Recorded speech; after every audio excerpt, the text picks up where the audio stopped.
Hello, hello, hello. What's up tonight, everyone? Welcome. Dragon Vulture, Two Senses, Davester Team, Chicken Fajitas, Awesome Dude, how goes it tonight? Jay Zoller, of course. What's up, Rolsey? Lily 10. Oh man, Vameric Themex, what's up to you as well? Martin, how goes it? Mizrix, Arch Shock You Plays, Insane Violent Mage. What's up, everyone? How's it going, everyone, tonight? I gotta pull the spoilers up because that's what this week is all about. It's Amonkhet spoilers, and that's what everyone's talking about and wondering about. So, I mean, gotta pull them up. We gotta talk gods. I mean, that's the big news, the gods. And so far, people are kind of, Whoa. Turbo Fog life gain with Emrakul. That is pretty spicy. Rolsey, 5 months in a row, gotta go 5-0 for the 5 months. Well, we will give it our best with a super sweet deck tonight. Playing some Gifts Rites. Oh, yeah. What's up, everyone? So what are you thinking about Amonkhet? What's your feelings so far? Only the blue god is playable. Let's start with the gods. What do you think of the gods? So far, I have seen some pretty mixed reviews of the gods. The blue one, I think, is clearly better than the red one. I would much rather try to have 7 cards in my hand than try to get Hellbent. That's just me, personally. And it draws me cards, and it's only 3 mana. I think I've heard that from other people, too. Spoilers, kind of meh. But if you look at it, we've gotten, what, 2 mythics? 2 gods so far? I believe that's it for the mythics. And we've actually not gotten very many rares either. We've gotten the promo cards, which, whatever, usually aren't that good. So I really think that Wizards heard our feedback from previous spoilers where people were like, don't just spoil all the good cards on the first 2 days of spoilers and then give us nothing for the next 2 weeks. Space them out a little bit. So I think that's what's happening. That's my guess, is instead of giving us all the good cards and then nothing, Wizards is trying to space them out a bit and do it that way, which I hopefully will be a good thing, but it has led to a lack of hype a bit from people looking at the spoilers. Paradox Whispers, 4 months in a row. Welcome back to the Fishbowl. Big scoops cheers for our new subscriber. So, yeah. I mean, I think the card I'm most excited about so far is Drakehaven. Oh, man, Drakehaven seems so sweet. I just want to cycle until I win. The cycling lands are awesome as well. So, I don't know. I think we just haven't seen. You got to think there's 15 mythics. 15 mythics, and we've seen 2. 2 out of 15. A lot of times by now we've seen 8 mythics or something ridiculous. So, I think that's why it feels slow. But I think it'll pick up as we go along. Anyway, yeah, so I'm excited for it. I think the Amonkhet's still going to be sweet. The gods, sort of underwhelming. The red one, I don't know. That's not really my play style. I could definitely see it being the top end of some sort of aggro deck, maybe in some sort of madness deck, but I don't know. I'm more excited for the blue one. I think the blue one could actually be a good control finisher. What's up, Aussie Rager? Yeah, so there was a debate about Delay and Commander on Twitter being the best counter spell, and I had to pull out Urte's Meddling. I do want to build non-blue counters deck after our experience with Mana Tithe, which was so sweet last week. And there are some. That's what I was looking up. If you look up counter spells and go to white, there's actually a few. There's not that many. Might have to go into black too for Dash Hope, but there are a couple. So I think it might be possible to build non-blue counter spells. Lapse of Certainty, 3 mana Memory Lapse, Mana Tithe, of course. Seems like a fun against the odds. Anyway, let's do some reminders. Have I seen the flavor text on Teferi's Imp? I have not, but I will. All right, let's see this. Teferi's Imp. Oh, you got me. You got me. Oh, man. Yep, you made me look. Martin Thorning, 5 months in a row. If any deck can do it, it's this one. 5-0 for another 5-month resub. Well, we will give it our best shot for the 5-0 tonight. So, Replay Scoops here. But Big Scoops here. Welcome back to the Fishbowl for our new subscriber. So anyway, reminders. If you want to see old streams or this stream at some distant point in the future, make sure to check out the MTG Goldfish Replay YouTube. Of course, the normal YouTube, where you find Budget Magic Against the Odds. There's a Playing Pauper with Jake coming out tonight, so if Pauper's your thing, make sure to check that out. What's up, Nip Dip? Budget Magic, played some Eldrazi in Standard, was actually pretty sweet. I just love inspiring statuary, and Against the Odds tomorrow, we are bitter or dealing our way through Modern. Do you know the times? Welcome to the Fishbowl. Thank you for your subscription. Big Scoops here for our new subscriber. And, of course, the merch page. If you're looking for a way to support the stream and the channel and the site, make sure to pick that up. Also, want to remind you as well, new reminder, new giveaway, Worldwide Modern Masters 2017 giveaway. We heard your feedback, not a fan of just US only giveaways, so this one's a bit different. We got to actually, no, we're just starting out, Tracy King. We heard your feedback. We have to open the box on video. We can't actually ship a sealed box overseas. There's some legality to that. But if you want to get in on that, make sure to check that out as well. Is there any way I can upload movies to YouTube a little earlier? My girlfriend usually wants to spend time late, so I can't watch. Drake and Vulture, I don't know. I can put in that feedback that you would like an earlier release time, but I can't really say for sure. It could be cool, though. Alright, so this deck, I like to think of it as, well, I usually think of it as Jake, but it might be Tomer now. Who's the rest of them? I don't know. The Angry Fish. That's Tomer getting his Mana Crypt commandeered on turn 1, and then Strip Mine to back it up. Alright, so the deck we're playing tonight, welcome, Obsidian Lich. That's true, you do have to deal with my box opening luck, which is the downside, but you still get all the cards from it for free. Today, a great day, MM3, but a playset of Goyf. Awesome! Well, time to play some Jund or Abzan or something. Fearless Joe, 26 months in a row. Fishmail, do I sell my Mox Opals? I have 4, and they're almost $60. Should I wait or sell now? I mean, could they get more expensive? Yes. Could they get banned? Also yes. I think they're on the short list of possible banning, so I wouldn't feel bad cashing them out if you're not using them. Obsidian Lich, welcome to the Fishbowl. Thank you for your subscription. Big Scoops here for our new subscriber. 32 Rhinos Modern Edition. That does sound fun. Drakehaven does work with Madness. It works with Crit Breaker. It works with 1-0. Boom. Opening hand. Picture this. You get your Drakehaven out. 1-0 yourself. Make a army of Drakes. Win the game. Against the odds, here we come.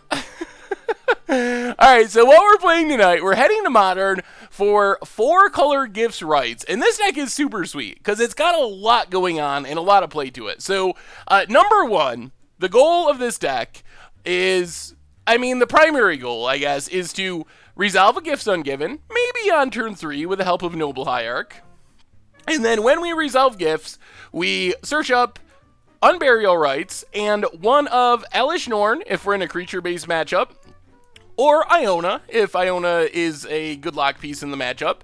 Along with Unburial Rites, fail to find the other 2, flashback Unburial Rites, we get 2 gifts on our opponent's end step, so we just untap, flash it back, get an Iona or an Elesh Norn, win the game. Of course, we can also do this with, like, Sigarda, if our opponent has, I don't know, Liliana out, Thragtusk if we need some life, Siege Rhino to finish the game, but we also are just like a good value-y deck. We got some Thought Seizes, Fatal Pushes, Pass for removal, Grim Flayers, Knights of the Reliquary, Lingering Souls, also work well with our gifts plan. Lingering Souls is like a cheat card with gifts. So picture your gifts piles, and that's kind of why you see all these weird one-ofs, is you want to be able to make good gifts piles. So, for example, let's say we really need a removal spell. We can go Path to Exile, We can go Fatal Push. We can go Abrupt Decay and Snapcaster Mage. That pile guarantees we get 2 removal spells to kill 2 things. On the other hand, if we only need 1 removal spell, let's say we don't get the Snapcaster, we get a Lingering Souls, we're guaranteed at least 1 removal spell, and we're getting at least half of the Lingering Souls either way. So there's a lot of sweet gifts piles we can make with these crazy numbers in the deck. Snapcaster is also kind of the cheat card. Snapcaster plus Thoughtseize plus Inquisition in a gifts pile, maybe along with, let's say, Lingering Souls, guarantees we get the Thoughtseize effect for combo decks. So a lot of cool stuff like that. So we're like halfway value, halfway Grimflayers and Knights of the Reliquary, no combo, just for fixing in value, and then halfway just reanimate something huge on turn 4 and win the game. Dinotron, 2 months in a row. Welcome to the Fishbowl. Thank you for your subscription. Big scoops here for our resubscriber. Deck Evolution's Modern Storm was great, or awesome. Hope to see some Storm on stream. Ooh, that could be a fun deck to play. In the sideboard, mana base, pretty typical, just trying to cast our stuff. In the sideboard, we get more removals. Timothy, 5673, welcome to the Fishbowl. Thank you for your subscription. Big scoops here for our new subscriber. So, yeah, sideboard, no Crucible, but we do have Life from the Loam. So kind of the graveyard-based stuff in the sideboard, Life from the Loam, and Raven's Crime. Then some general stuff, lots of Collective Brutalities. Desolator XL, welcome to the Fishbowl. Thank you for your subscription. Big scoops here for our new subscriber. So yeah, nothing too exciting. Mostly removal, discard, a couple of counters, a Bojuka Bog for graveyards, another Siege Rhino, and then the graveyard plan, Raven's Crime, Life from the Loam. So that's what we're trying tonight. We'll see. It should be interesting. Oh wait, did I miss something? Been sick since Saturday, awesome dude. I'm sorry. Yes, the converted mana cost changes are real, and they are... I have mixed feelings. So if you missed it... Bladerman, 6 months in a row. Welcome back to the Fishbowl. Thank you so much for your resubscription. Big scoops here for you. Oh, where is our chat? Chat, where are you? Oh, I see. All right, hang on. Moving down. Oh, there's chat. Moving down. There's the record. One more for the overlay. Boom. We have a stream. What's up, Average Toaster? So let's jump into Elite. So yeah, the changes to the converted mana cost of split cards is very interesting. It is happening. It was said by Wizards, so it's not just a rumor. It's really going to happen. It's not in effect yet. So it'll happen with the rules change that'll come out with Amonkhet. Yeah, the chat will be popping up there momentarily. We have a new subscriber, Delight Show. Welcome to the Fishbowl. Thank you for your subscription. Big scoops here for our new subscriber. The dream is alive. So basically what the converted mana cost change means is we have no more Brain in the Jar decks. I mean, standard you can still play it. It doesn't really impact that. But modern Brain in the Jar, the Fuse, Expertise Fuse decks, the one we played on Much Brew and got super unlucky, where we kept missing like 85%ers to get Grizzlebrands and Emeralds and getting Noble Hierarchs. That one? Remember that one? Yes, so that deck is no longer playable. You can't like flashback a Boom Bust with a Goblin Dark Dweller, stuff like that. So there is some weirdness happening. Maybe it'll be good. Hopefully it'll be a good thing. I don't know. I understand the reasoning for it. The rule is very clunky, the rule that was there. Not very intuitive, pretty clunky, bad for new players. Unfortunately, it kills some fun decks and some interesting ideas, so we'll play first. Yeah. I mean, we got a Gifts. Inquisition turn 1, Gifts turn 4, win the game. Sounds like a plan. Window has been adjusted. Does this rule come into effect when Amonkhet releases? Yes, it should happen. It should be part of the rules update that comes out along with Amonkhet. Wizards said it was happening on Reddit in response to some questions about the interaction. They said that that was going to be happening, so we know it really is happening, and it's not just like a rumor. I assume that it'll happen with the rules update for Amonkhet. Ooh, Eldrazi everywhere. I guess we just take Path. Take Path. Hope we can... Man, our opponent's hand is not very good. Hope we can Gifts for Elesh Norn and win with Lingering Souls. Yeah, stack is pretty sweet. So, basically, split cards. Take, for example... Man, good draw. Take, for example... Beck Call. Beck Call is... Beck is 2 mana. Call is 6 mana. So, it was that the converted mana cost was sort of like either or. As weird as that sounds. But basically, you could cast it for 2 mana. If you had a Goblin Dark Dweller, you could flash it back for 2 mana, essentially. And play either half of the card. Now the converted mana cost is going to be the full combined cost of the cards. So instead of being 2 mana and 6 mana, it's going to be 8 mana. So you can't cheat it in with Goblin Dark Dweller, you can't Brain in the Jarden onto any of that stuff. What do you think of having the card that removes the hand limit in Standard, perhaps to get the blue god better? We could see that. I don't think that that's overpowered to have a card that does that. I mean, we have cards that do that, like Reliquary Tower. There's a couple artifacts that do it, that Seaplane Commander. But I think we could have one of those in Standard. Alright, Watery Grave, untapped. So we just wait for our opponent to cast this Thought Knot. When our opponent casts the Thought Knot, we Gifts in response. Get, I think, Elesh Norn here.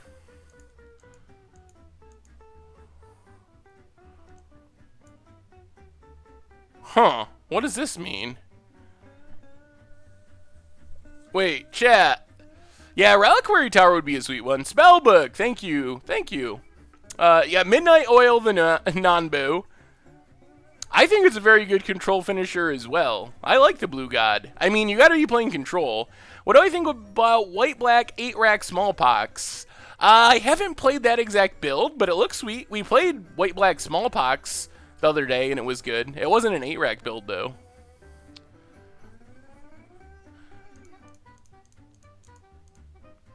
Good point, someone. We did resolve with Thoughtseize now, didn't we? Alright, so Elesh Norn, step 1. Unburial Rites, step 2. And we will fail to find. So this is the thing, like... This is the thing that makes me nervous about the changing of the rules for the split converted mana cost cards. Technically, what we did right there is sort of abusing a technicality of the rules. You could look at it, it's not cheating in the traditional sense, but you could look at it as from a new player like, wait, Gifts Ungiven says you search for 4 cards with different name. That's pretty unfair. Like, I think I've actually had that interaction with players when I've done this before that were new. Like, that's not fair. You shouldn't be able to do that. You gotta search for 4, and, like, I get to choose which ones go in your graveyard. So if we're going to get rid of those interactions, where does that stop? Like, is this something we should be worried about? That Wizards will decide, that, you know, it's not intuitive, and then all of a sudden, this deck is no longer a thing? Because... it's not an intuitive interaction.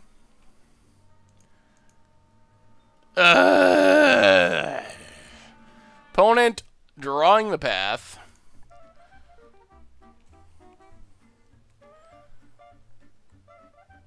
Yeah, I guess that's true. It is. I guess it's more apparent if you're reading gifts. Well, that was not ideal. We were hoping to get a bit more value out of that. Oh no. Oh, and the Displacer? Oh my god. Oh, never mind. Another gifts. Things are turning around. Well, flashback Lingering Souls. Go attacking. I have no idea what we gifts for, though. We're going to have to do this the old-fashioned way. This might be the whole removal pile gifts package. Why haven't you played ATOG for Budget Magic in Standard? Have you ever thought about playing it? I have. I just haven't got a... Oh, no! And Engineered Explosives! It keeps getting worse by the second. Oh, my God. Oh, my goodness. No matter what we get... Yeah, we only have one right, so we can't go for the combo. We're going to have to do a old-fashioned regular gifts. It might be a... I'm not sure. Not sure what we're going for here. But crack this, get an island. We're definitely casting gifts. We can't not cast it. Our opponent's hand is 2 Drowners and 1 Unknown.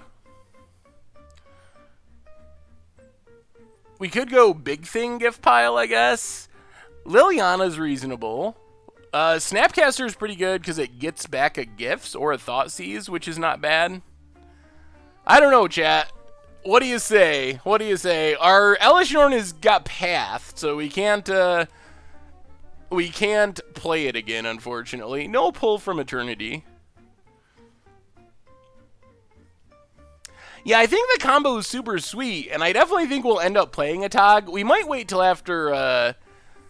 until after Fling comes out, which seems really sweet with the combo. Snap, Path, Lily, Rhino, Sigarda, Snap, Rhino, Sigarda, Snap, Lily, Gifts, Lily, Snap, Thragtusk.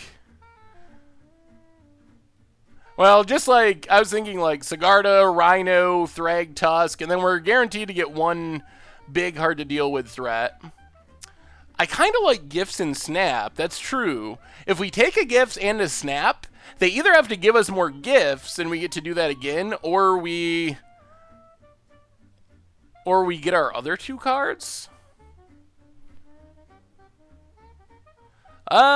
We usually try to stream at least 1 instant deck a week, Goompa. And then the other deck is just kind of what I feel like playing. No real scientific theory to it. So Liliana, that sounds reasonable. I think we gotta save our Snapcaster since we only have 1. We might need that for a future gifts pile. So take Liliana. Take a Sigarda. Can't be blinked. Can't be tapped. Liliana.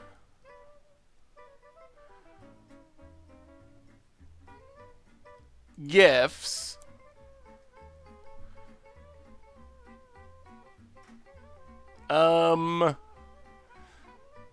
Rhino and Thragtusk? Let's try that. I don't think we are going to feel bad about this. I don't really want to Souls until we get rid of this Displacer, because our opponent will just eat the tokens. They even have the mana up to eat 1 right away. So I don't think we get much value out of Lingering Souls right now, just because of Displacer. But I'm pretty happy no matter... Okay, drops Liliana. So they're probably going to give us gifts, I bet. Give us gifts and Rhino would be my guess. Although both of those creatures are pretty good against Displacer. What's up, Blusterbutts? And Thraxamundar and Obsidian Raven. How goes it tonight, everyone? Gifts is one of the most skill-intensive cards, I think, in all Magic. It is so hard to make the optimal gifts pile. Okay, well, Thragtusk and Siege Rhino, we'll deal with that. Oh, that's a draw. Well, 1, 2, 3, 4. Wait. I guess we just play Thrag Daddy here. 1, 2, 3, 4, and 5. So, Thragtusk, go back up to 15. Godless Shrine. Drawing Abrupt Decay means we get to kill this Displacer too, which is pretty excellent. Yeah, those are very good creatures against Displacer.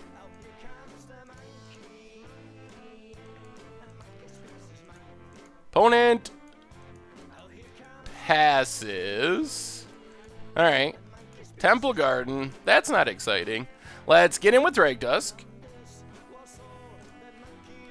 See if we can close out this game. Blink it. Whoa. They're just going to block it? Okay. Can't blink itself. Do you think that cards like Anguish Unmaking and Deck in Stone will go up in price with the gods having indestructibility? That was my initial thought, but we'll have to see how good the gods are. If the gods are playable and strong, then I think that's a definite possibility. If the gods are not very good, then that's a whole nother question. So play Siege Rhino. And then I think we just Abrupt Decay Noble Hierarch. And hope our opponent doesn't peel a land. Never mind. There's a land. This is still game one. Well, here comes the Drowner of Hopes. Yeah, the blue god is much better than the red god. That is for certain. Ooh. Okay. Well, Temple Garden tapped. I think we just pass. And we can Snapcaster for gifts, I guess. Just keep gifting for more gifts. And eventually gifts our opponent into submission.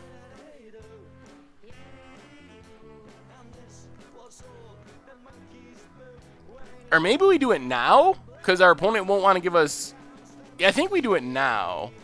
So, well, yeah, let's Snapcaster. 4 gifts.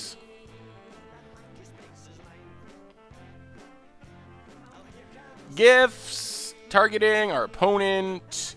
Now we can get a Lingering Souls and it'll be good.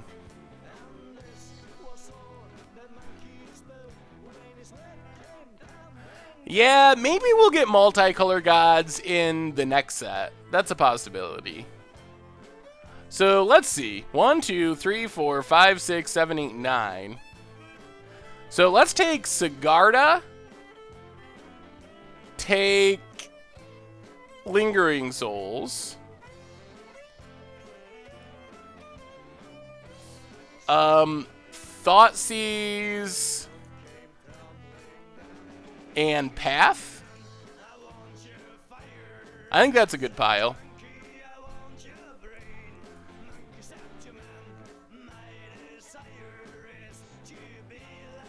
Yeah, White God having life total requirement seems like a good bet. I think the Red God can be good in specific decks. I think you got to be aggro. Alright, they dump Sigarda.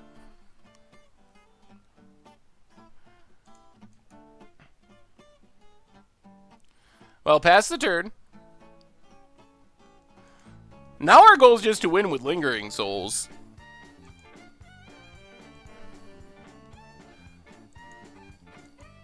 Black card, yeah, probably discard. What about green? Creature with a certain amount of power seems obvious. I think number of lands is either too slow or too easy. Unless you get the balance just right. I don't know about green. Green is a hard one. I could see creature with, wow, we are so good at drawing gifts. Well, that's Lingering Souls. Flashback Lingering Souls. Man, we have drawn every gifts in our deck, which is pretty awesome. And is probably going to win us this game. The 5th gifts will get them.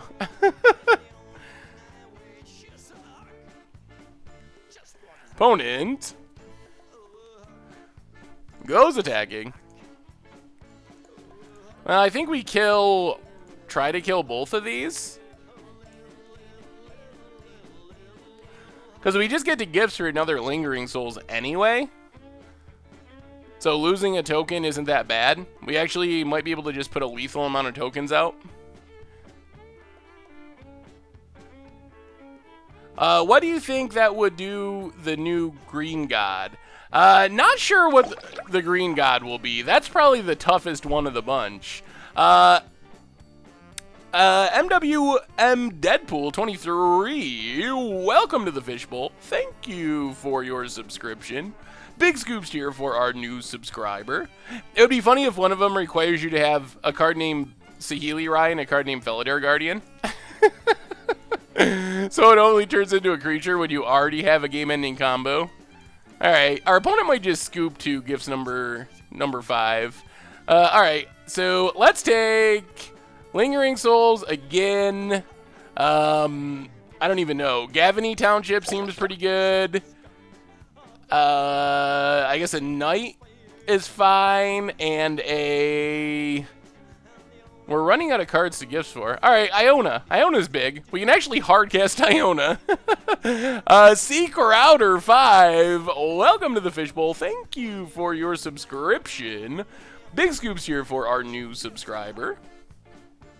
How push will the new Bolas be? I think it'll be push, but I think it'll be like 7 mana. So it'll be okay that it's push because it's so expensive. That's my personal guess.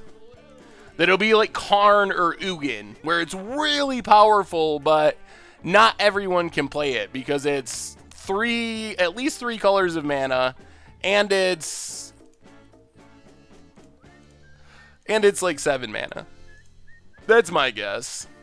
Not gonna flashback Lingering Souls just in case our opponent has another Engineered Explosives, and we already have Lethal and then some. We'll take it. Have you already commented on the Fuse Mechanic rules change? Yes, we talked about it a little bit. I have mixed feelings. The rule certainly is confusing and bad, but it makes me sad that it kills interesting decks that I really like.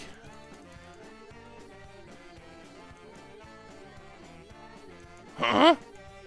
Wait. Oh, it's Abrupt Decay. They've had, or Dramoka's command that's been in their hand the entire game. Our opponent's definitely trying to play the time game. There's no reason to really kill that except to try to eat our clock. We are actually 0-0. This is the very first game of our stream.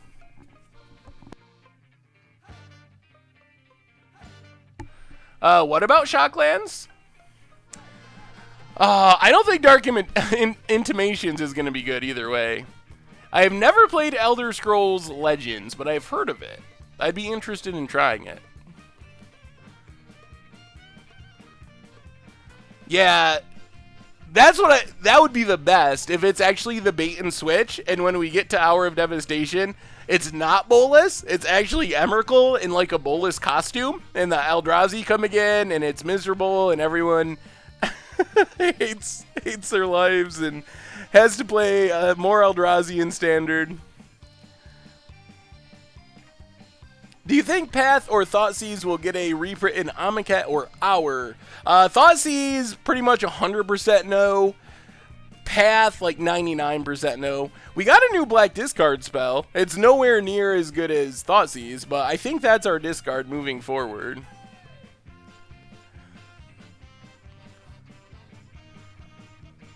I guess there is also some fringe. I think people are just sick of Eldrazi. I don't think it's that people hate them. I think it's just people are tired of them. Eldrazi are vehicles. Oh my god. No winners in that decision.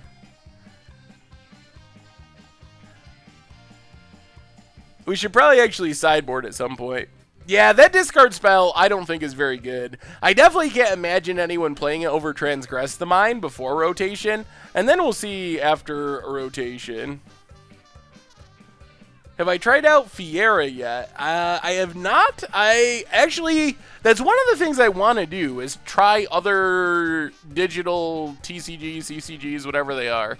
But I haven't really done much of that yet. But it's on my list.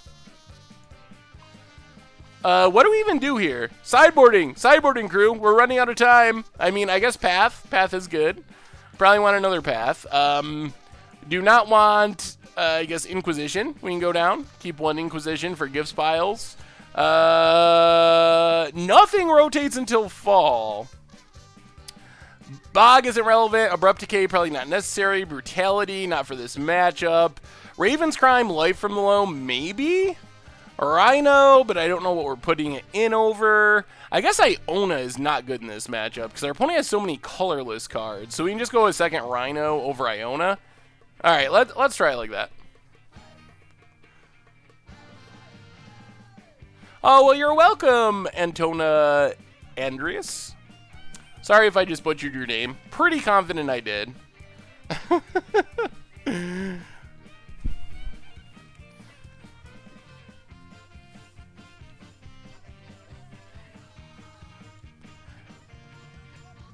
Having a janky... Yeah, but they have Path is the problem.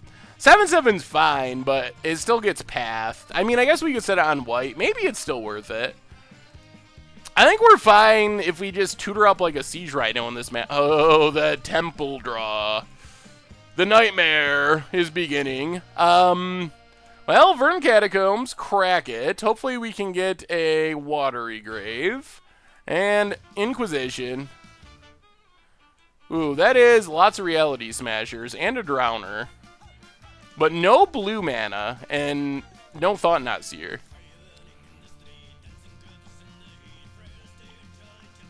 Would I try the different card games on stream?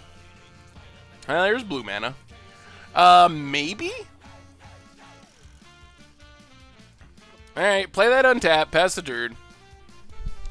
I think we're actually going to path this Reality Smasher and discard Lingering Souls here. We really don't want to take 5. So yeah, path it, discard Lingering Souls. Opponent gets a land.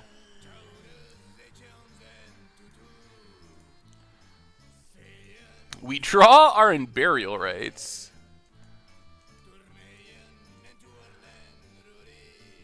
Oh, play Township. Flashback our Lingering Souls. Pass the turn.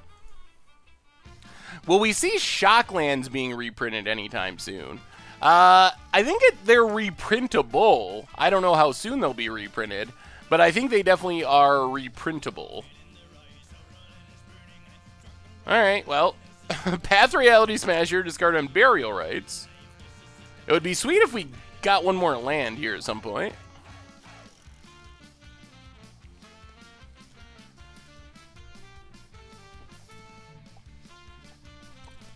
We've had good stuff to discard. Kind of discarding to value. Do I think the fetchable land cycle makes Loam playable? Loam. I think the cycling aspect of it might.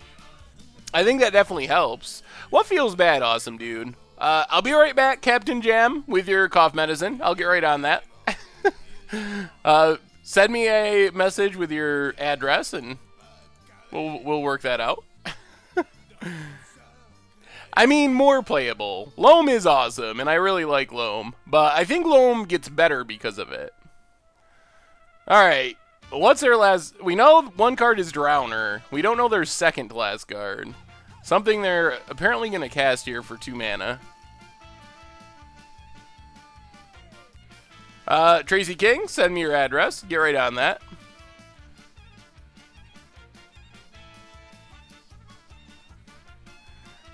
Another gifts, and we can't cast anything, and that's not good.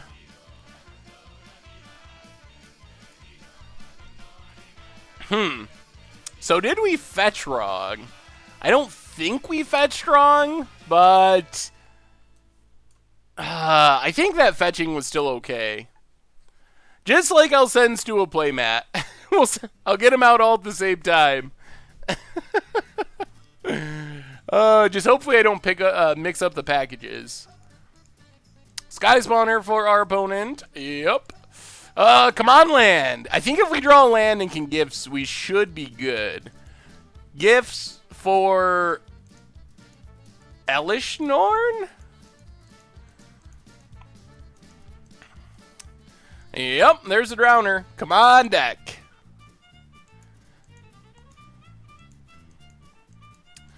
Alright, that's actually not bad. So we can Snapcaster a Path on the Drowner? I think we're just going to upkeep it. So Snapcaster.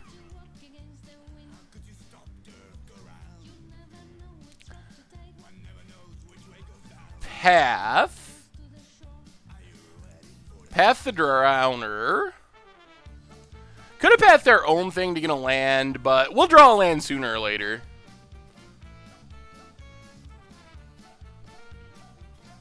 Yeah, we can't play Knight because we don't have the right colors of mana. Definitely going to do some blocking here. We might even block with Snapcaster. Just kill as much stuff as possible. Land! Oh my god! We will never cast a spell. Oh no! Oh man, we had so many pass and we're still so close to losing. Hopefully our opponent just draws nothing for a while. A friend of mine who used to play Magic showed me his vintage collection the other day. Didn't know the value of the Kuru lands. Yeah. Oh man, that's always sweet when someone just has had their cards sitting around for a while and they're super awesome and valuable. Come on, deck, give us a land! Alright, that's a land. Play a land. Pass the turn. So now we gifts for Elesh Norn, reanimate Elesh Norn, hope our opponent doesn't have a surgical extraction or a random counter, and then we should hopefully be good.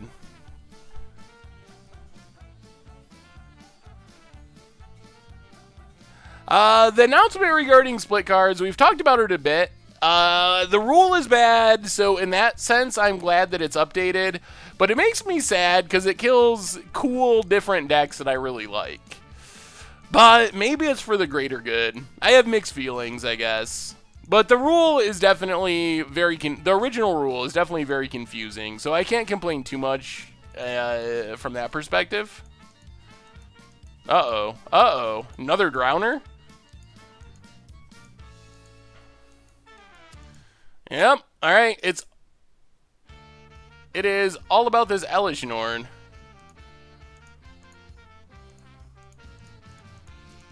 So, gifts Ungiven.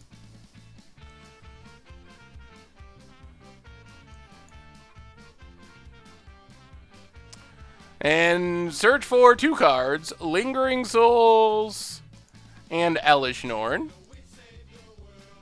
Lingering Souls is so sweet with gifts.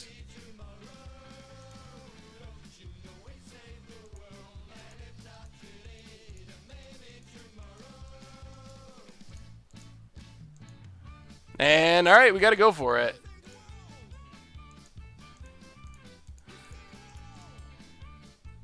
Elesh Norn?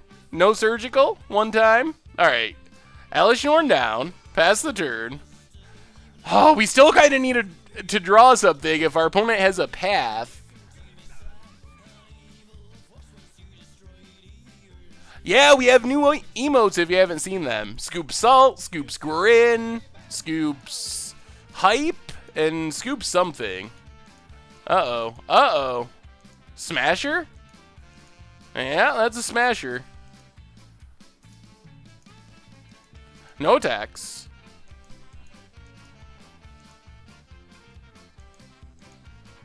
Man, this man is so awkward.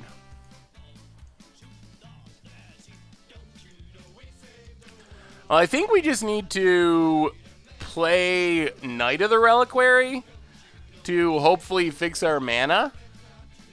I guess we can get in. There's no way we get punished for attacking, right? They don't play Blessed Alliance or anything weird like that. Okay. Pass the turn. We're still in a fragile position where Path gets us. If we make it one more turn, then it's very much less likely to get us. And GG. Our opponent's scooping? Really? Already?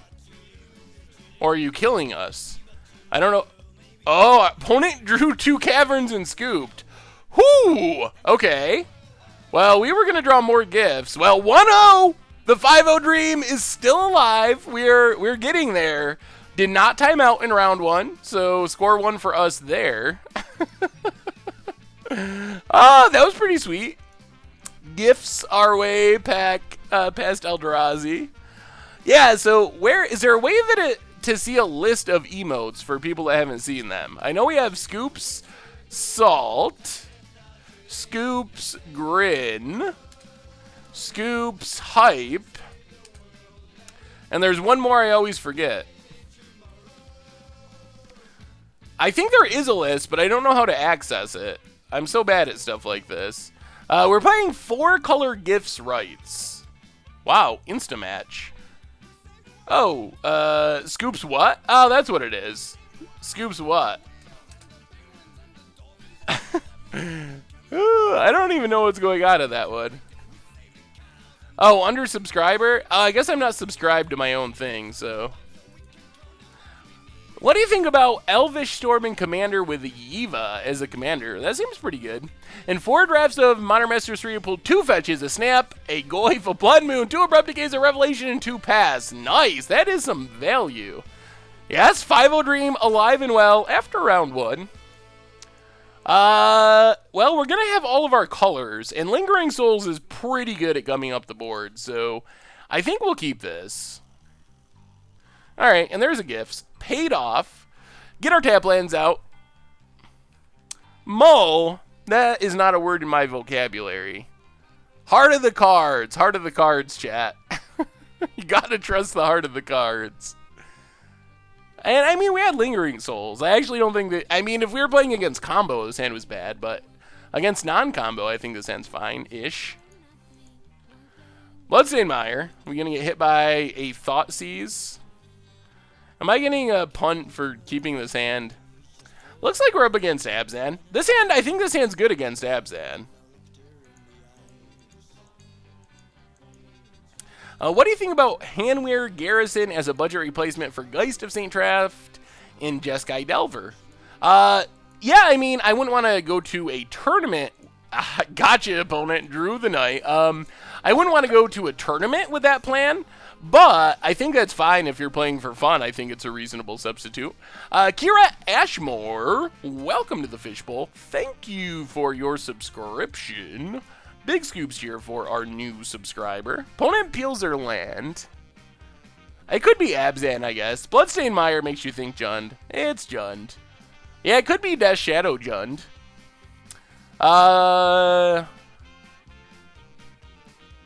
Probably Death Shadow Jund.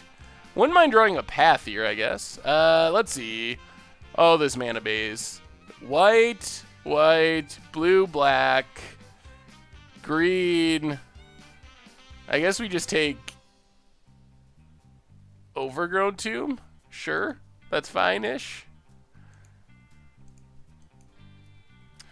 So let's play an island. I think we're gonna lead on Lingering Souls. Knight probably just dies. We don't have a way to kill the Bob. Kolaghan's Command. All right, kind of looks like normal Jund.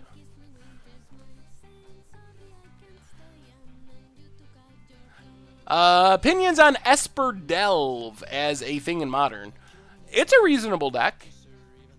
I think it can work.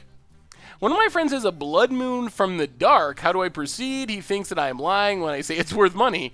I don't know what to tell you. It definitely is worth money. Blood Moon is a weird card in the sense that I could see how people might not always understand why it's valuable. That part makes sense as well. What are we gifting for is our big question. Opponent finds a land. You think Iona on black is game? I guess I can't kill Iona with red. That is a lot of lightning bolts to kill an Iona. Paradox Engine, Jeskai Ascendancy against the odds. That does sound like a pretty sweet one. Oh man, blue-white control is one of my favorite decks in Modern. That's blue-white and Jeskai is kind of the archetype I play for fun in Modern. So I like that it's becoming better again. Blazing Nest, 2 months in a row. Please tell me the new please tell me what the new fuse roll is. Also, Seth owes to a playmat. Yes, I owes to a playmat. Welcome back to the Fishbowl, Blazing Nest. Definitely appreciate the subscription. So the fuse rule doesn't actually. So the fuse rule basically just changes the converted mana cost on fuse cards. Basically, before breaking entering, for example, Brutally Pawns, welcome to the Fishbowl. Thank you for your subscription. Big scoops here for our new subscriber. So basically, before breaking entering was either 2 or 6, depending on what was most convenient for what you wanted to do. However, under the new system, it is 8 all the time, so no more splitting it up or anything. Control's just fun. I think I like it because there's decisions, and I get to draw cards. I think drawing cards is probably the bigger deal. What do we discard here? I guess Watery Grave, I think.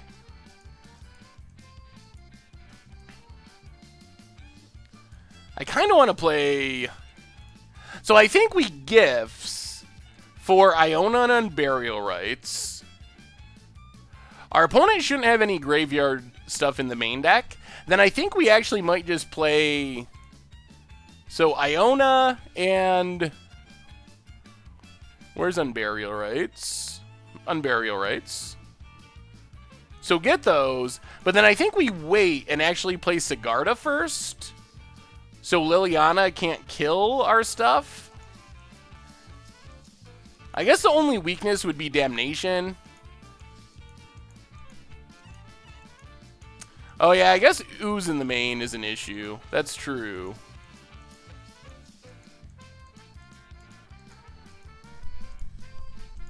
I think we're still going to do this. If they draw Ooze, they draw Ooze, and that's horrible, but we'll regret that gifts. Cigar to go. The rules change, I believe, should take effect with Amonkhet. That is true. Come on, no Ooze. No Ooze. One time. Another Liliana. Okay. Getting worse since we have a Sigarda out, which is literally built to be good against Liliana. That's the actual purpose of this card when it originally was printed. I know, those decks were so sweet. Hey, see ya, Goompa. Have a good night. We'll be back on Thursday with another one.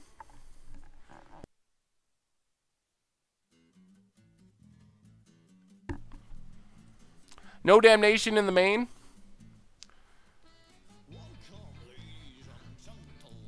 Yeah, Sigarda is one of the hardest cards to beat. It is so good.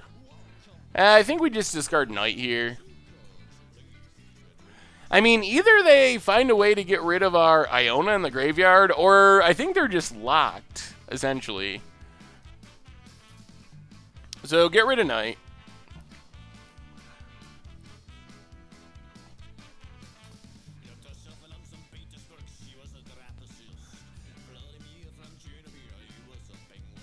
The new emotes were up last stream, so I guess that would be Thursday. What do I think of burn players? What are burn players? I've heard there's some subhuman things lurking below the surface of the earth. They're kind of, if you ever watch Futurama, the mutants. That's my how I picture burn players. Tarmogoyf, I think we just chump the Goyf for safety's sake.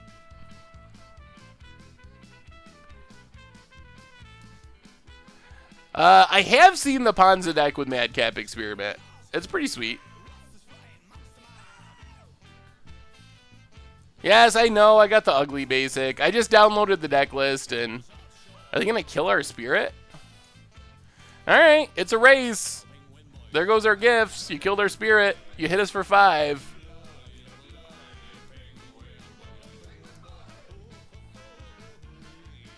Well, we get our Iona. Ooh, that's good too. So play Windswept Heath, crack it, get a Plains. I guess we didn't need to crack it, but flashback Lingering Souls.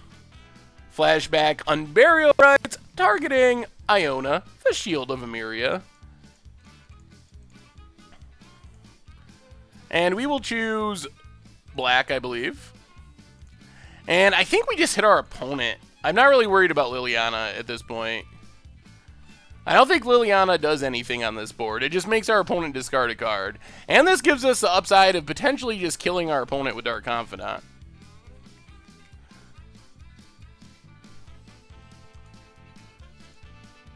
Oh man, I heard there's a new Rick and Morty episode too, and I haven't seen it yet. I missed it. I need to catch up on that. Oh man, that show's so good. I don't know why it looks so weird, but basically when Iona comes into play, you get to choose a color. Opponents can't cast spells of that color. Best land is probably... man, it's one of the really old ones. Mishra's Workshop, Library of Alexandria, a Strip Mine. those original ones would be on the list.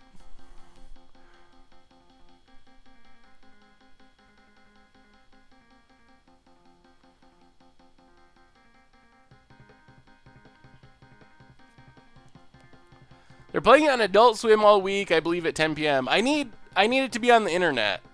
I actually don't pay for TV. So if Adult Swim has it on their website, I'll watch it. Yes, no spoilers in chat. Some of us haven't seen it, including me. And our opponent realizes they're not going to beat this Iota. Scoops it up. 5-0 Dream, still living.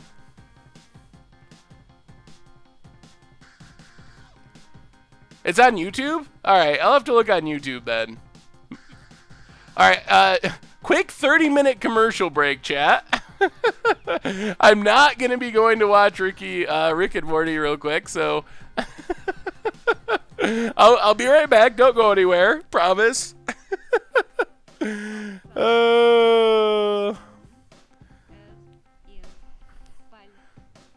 Oh, there's going to be spoilers from Magic, but don't spoil the new Rick and Morty episode. I always say Ricky and Morty because I also really like Trailer Park Boys and have been watching that, and Ricky is from that, so I end up smashing them together. Watch a video on YouTube all the time. The first actual stream I've caught. I have a burning question for you. As someone who likes 2-buck style decks but doesn't particularly like combo too much, or is fine with there being small combo, what deck would you suggest I try to play in Modern? Something with Eldritch Evolution is probably near the top of the list. The 4-color Court of Calling decks are kind of like that. They're value creature toolbox decks, almost like the old Birthing Pod decks. But they also have small combo finishes. I believe there's a new season of Trailer Park Boys that I haven't watched yet either. I think I saw that on Netflix and it came out a couple days ago. So I have lots of TV to watch when I'm not making spoiler videos and writing articles and streaming. Do you believe in Sam Squanch? And the liquor snurf. Please tell me I don't talk like Ricky. That's my nightmare. All right, we actually got a sideboard against this deck, and we probably want to maybe bring in Abrupt Decay, Siege Rhino. I don't know what we go down. We can custom discard. Discard's not super great, especially on the draw. Might leave in a little bit as part of a gifts package. Maybe something like this. So Commander Clash is switching seasons. We went from Season 2 to Season 3, so we missed one episode, basically, with the switch of seasons. We're gonna have to ship this. Saskavany Township is coming back to haunt us. If you're still on for my birthday, I'm going to subscribe when I get home for my birthday. Ask to subscribe to some Twitch channels. Awesome, MTGA30s. Definitely appreciate it. Thank you so much. Let's ship this one. This is slightly better. Still can't get away from that Gavany Township. Yadman22, 2 months in a row. Welcome back to the Fishbowl. Big scoops cheer for our resubscriber. Don't really need another green-white source, so we'll put that to the bottom. Will Vindicate ever get reprinted? Yes, in like Eternal Masters. Those type of sets. Maybe a commander deck. But in Standard, it's 3-mana land destruction, so Wizards is really going to have to change their philosophy on 3-mana land destruction if it's ever going to get reprinted. So I think we'll keep seeing it in supplemental products, but I would be very surprised if it showed up in a standard set. Do I play paper just online? Ooh, there's Sigarda. If they sideboard out their discard and we resolve Sigarda, that's so good. I pretty much play online at this point. I used to play more in paper, never competitively, like grinding tournaments or anything, but I played more, but a lot of the people I played with have moved away and gone here and there, so I don't play in paper much anymore. I still buy and sell cards in paper to some extent, not as much as I used to. I just don't have the time to do it, but I was almost doing that as like my, well, full part-time job while I was in college, buying collections and flipping collections and so forth. Not really speculation. When I try to speculate, I end up with 50 Crucible of the Spirit Dragons and end up miserable. Playing online is generally cheaper, but it's all about supply and command. Oh no, more Bobs? Opponent is just Bob flooded. And we don't have another answer. It's all automatic Full Metal. It's through the, if you go to the link and sign up, it automatically determines the winner through the, I don't know, the app or whatever that does it. So we actually don't pick a winner. It's kind of done through the program that runs the giveaway. So we're not actually like picking and choosing. Yeah, so Heal Your Eye is a good one. I spec on Magic Online a bit. I do that on occasion. Never spec on cards in my decks. For me, that just feels wrong. So I intentionally don't spec on things that I know I'm playing. But like I bought a whole bunch of fetch lands during the Zendikar flashbacks, and that one kind of came back to bite me. Oh, I spent like 1,000 ticks on fetch lands. I was like, there's no way those will be in Modern Masters. Modern Masters will come out. Everyone is going to jump into Modern. Demand is going to go up. I'm going to like double my money in just like a couple months. And then, hey, it's the fetch lands. There goes our Lingering Souls. Ugh. It's the fetch lands in Modern Masters. Luckily, they haven't dropped that much, especially most of it was the blue fetch lands. It was primarily Scalding Tarn was the one I focused on, so it wasn't as bad as it could have been. Hey, greetings from the US, DH Worlds. Yeah, hopefully we get some chests, and hopefully they're good ones. We're very hit or miss. We've opened some super sweet chests. We also have opened some real duds. Yep. You know why I don't speculate. It's because it never works out for me. Actually, that's not true. It's very easy to speculate on Magic Online. If you just base it off of like flashback drafts and things like that, it's really not hard. It's pretty easy. Built Bird Brains a couple weeks ago. Now I have to change decks. Would definitely rather be playing Blue Blaze Control. Can you rate the control builds as the following? Esper, Grixis, Jeskai, Blue White. So I think Grixis is number 1 right now. And then I think that it might be Blue White number 2, followed by Esper and Jeskai. It's a little bit muddled after Grixis. I'm pretty confident Grixis is number 1. Why Knight of the Reliquary and Sigarda in the main board? So Knight is mostly for fixing. Alright, there's an Inquisition. Opponent did leave in some discard. So Knight is mostly for fixing, and Sigarda is more of a Gifts Ungiven target. There's a chance that your preview card lets you get ahead of the market in speculation. I guess that's true. I didn't really think of that.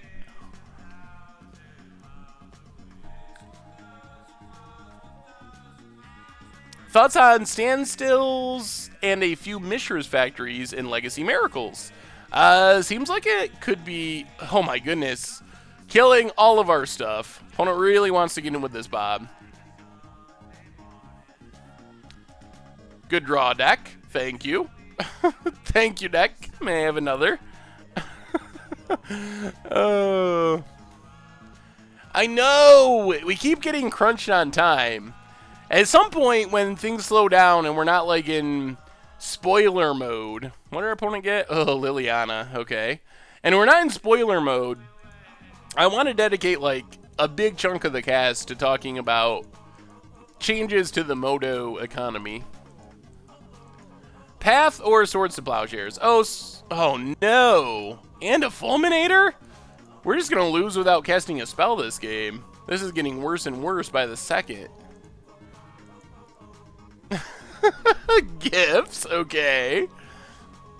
Well, I guess we can hope our opponent bobs themselves to death, but that's not happening.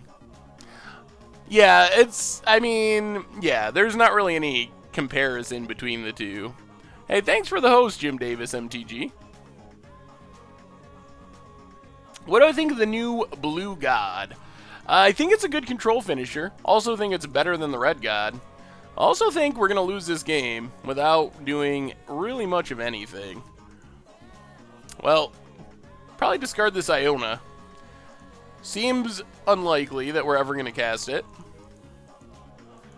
We don't even have Lingering Souls to... Oh!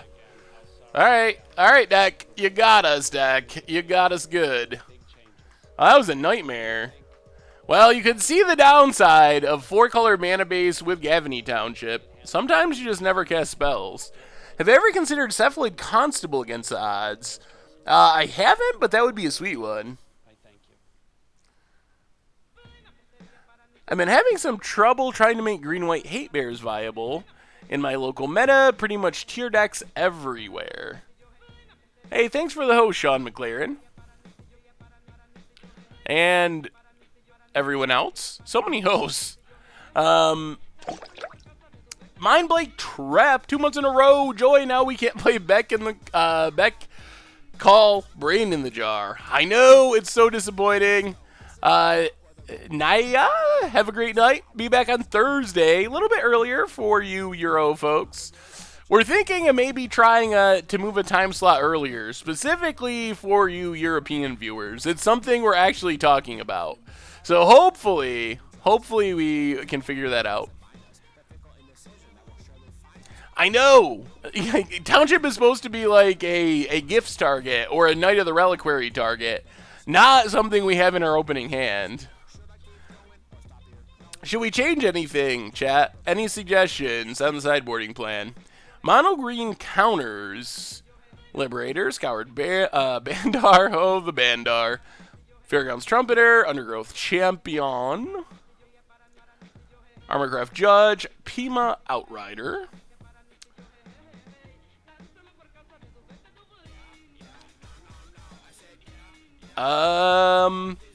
I mean, it looks like a fun casual deck. It's cheap. One thing I will say is, well, a couple things. I think the idea is solid. You got removal, you got fair creature, decent creatures, and so forth. That's the good stuff. I'm not sure how you're really going to revolt a Greenwheel Liberator very often, so keep that in mind. Also, I mean, I guess you got the 4 implements, but that's not a lot for when you want to revolt something.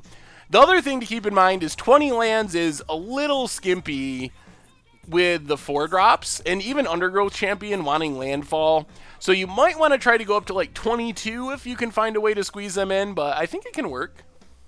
Yes, we're going to time out. This is how we always sideboard. We talk for 2.5 minutes, then hastily look at our sideboard, then do nothing. Just like that. Perfect example of how we sideboard on stream. Oh, these hands, this deck. I don't think we keep this. We just never cast anything. Oh god. Oh, deck, these hands. These hands are so bad.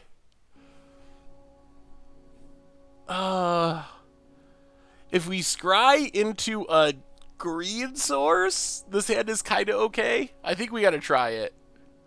Unburial Rites, not a green source. Oh, we're not going to play Magic. Not playing Magic.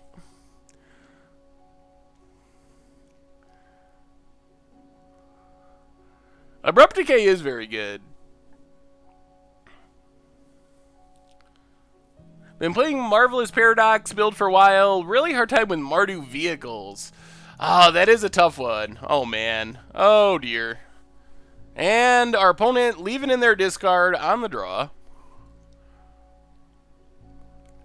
Blue God, I think, is a good control finisher.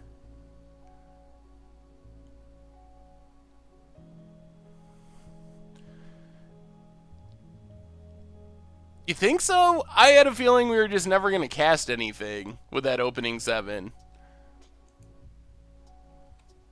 But we're never going to cast anything with this 6.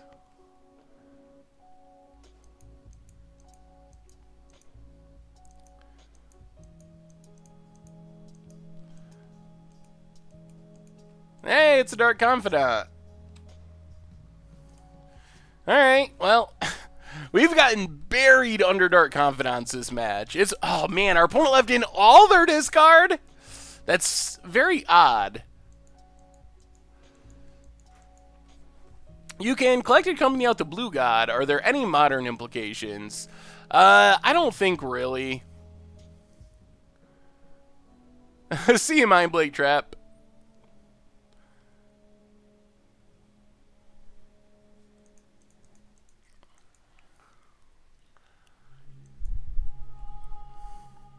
Seriously? Oh my goodness. Alright, well. I guess we get to play the Grim Flayer. Next turn we can kill the Bob. This is just miserable. Opponent gets another Dark Confidant. Come on, Grim Flayer. We really need you to scry us into some lands. Against the odds pool with 5 ultimatums. That's a good idea.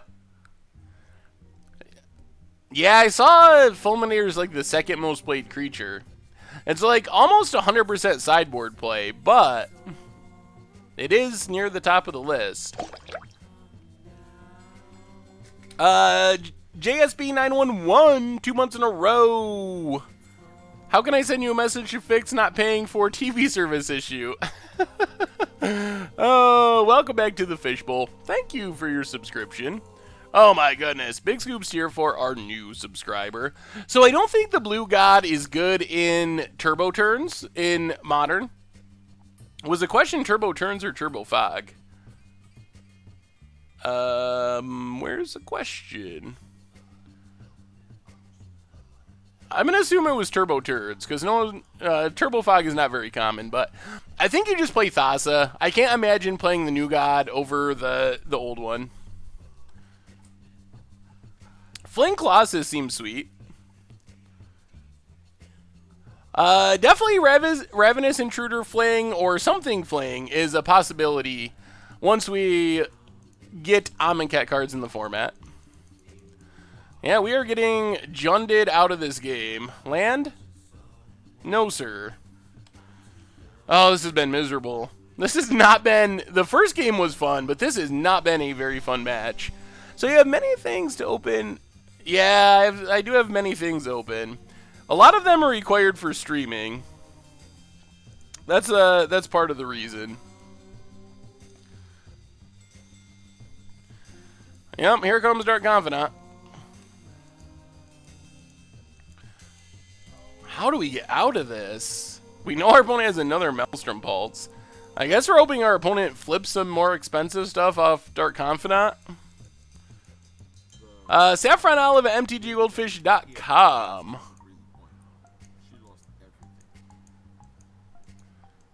And a Raging Ravine. Another Dark Confidant. Opponent is at 11. Land? Oh! Oh, we've cast one spell in the last 2 games. This is not going well. I really don't think that first hand was good. If we had drawn roughly the equivalent to how we've drawn here with the first hand, we would have had the very similar result, where we just would have not played Magic.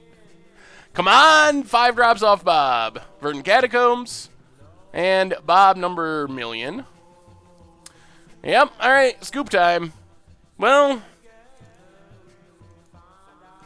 I guess we can let it go one more turn. You never know. There probably are 4-drops in the deck. It's not impossible that our opponent could kill themselves. Our opponent is very confident. Well, we're attempting to just draw land, and the result of us not playing Magic is our opponent could kill themselves with their own Dark Confidants. I guess at this point that is kind of our primary hope of winning this game. Yep, here comes the Raging Ravine. So we're taking 8 down to 4. Yeah, I don't even think we have any draws. We just basically pass. Hope our opponent... I don't even think they have 2 4-drops. I guess there's some chance they have, like, Olivia's or Huntmasters. Well, there's a Plains, finally. It doesn't matter, because our opponent has Maelstrom Pulse. But, let's see. What do they flip? If they don't flip 4s, we scoop. Blood Crypt. And Goyf. Ooh, that was miserable. That was super miserable. Ooh, that was rough. Well, 5-0 Dream is dead. 4-1 Dream still living. Fall to 1-1 with 4-color Gifts Rites. Victim of our own mana base, aided by our opponent's Fulminator Mages, but...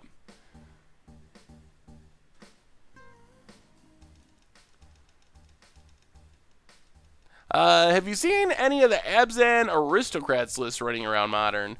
I don't think I have. Actually, not specifically recently. Alright, quick 30-second commercial break for some of you, because some of you don't get them, and we'll be back with round number 3.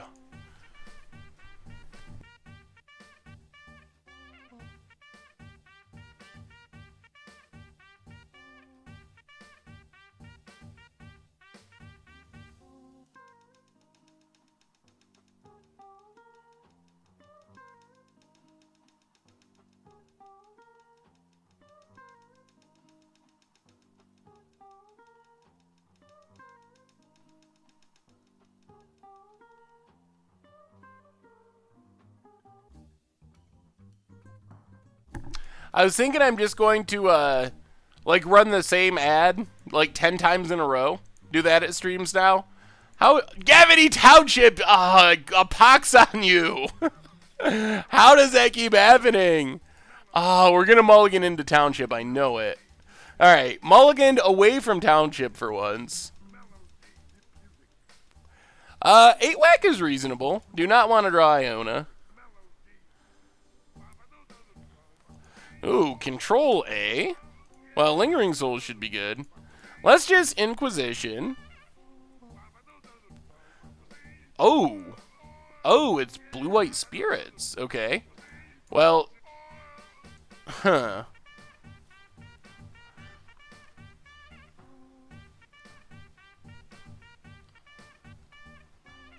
I guess we just take Drog Skull Captain.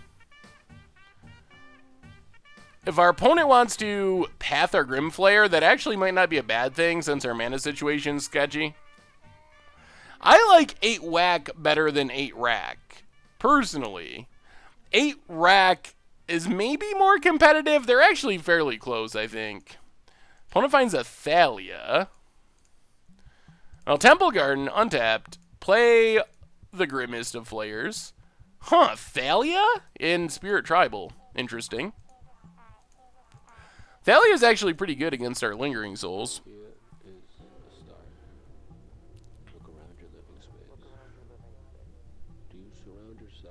Grimflayer over Goyf.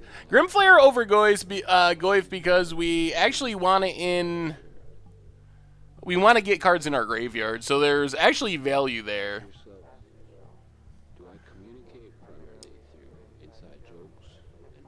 Whoa, opponent's going aggro. Gets in with Thalia. I guess I figure they can block with Rattle Chains. I mean, we're going to go for it. If they block with Rattle Chains, that's fine. If they path, that's also pretty fine. This Thalia is really pinching our mana. I really want to build 8 Tog in Modern, but I haven't been able to get that to work yet either.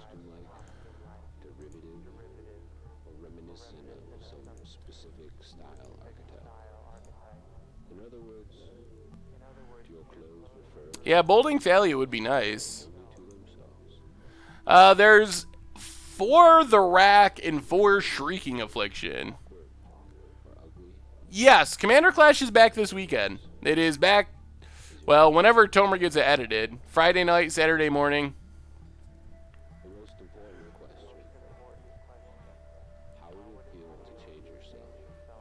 What's the plan, opponent? If they rattle chains, we still get the trigger, because it has trample. Alright, opponent just pass. We get an island, I guess. I mean, if we get 2 gifts mana, we should just win. I don't know how this deck survives an Elesh Norn very easily. Gets in with Thalia. Sure. Crack this.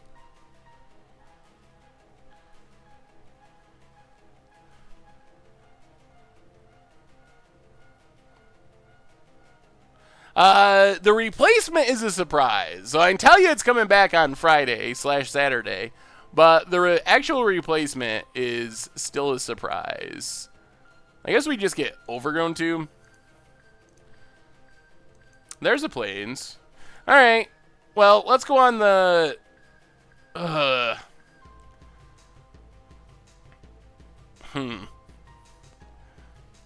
Yeah, I think we just pass in gifts.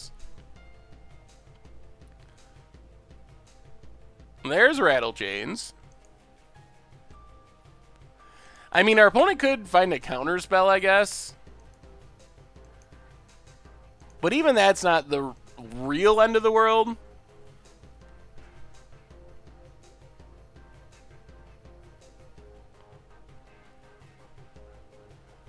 Everyone has guesses on who the new season of Commander Clash has. Everyone has guesses, but I can't spoil it for you. I can't tell you. Gotta wait and see on Friday. Is it worth it holding out on a long shot of a second Modern Masters printing, or should you just bite the bullet and buy now? It's hard to say. Normally, I would just say bite the bullet and buy now, and I think I still lean towards that being the right thing to do. The only thing that makes me wonder is the Eternal Masters getting some extra boxes over the holidays, but I'm still going to lean towards just biting the bullet. Well, we better do this now.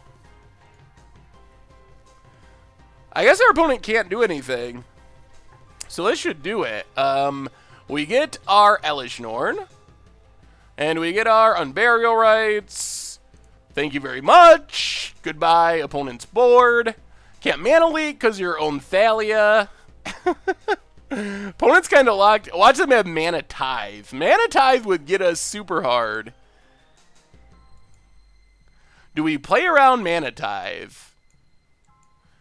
That sounds crazy, but I think we're going to. That's the only card I can see getting us here. And we Mana Tithe people so much before that it would only be right to have someone Mana Tithe us. Alright, Elesh Norn safely down. You never know. Anyone could run the Mana Tithe. Oh, it's Path. Okay. Well, that's good for our opponent.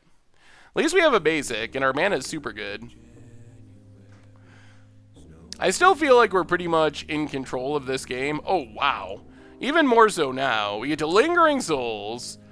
Now our Gavany Township's actually going to be good instead of miserable. That is a lot of spirits. We had a handful of Lingering Souls. What's my favorite deck to play? Probably Free Win Red. Alright, flash this back.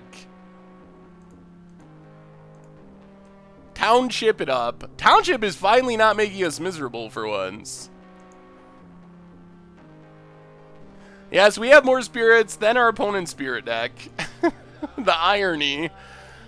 Counter them up. Get in for a lot.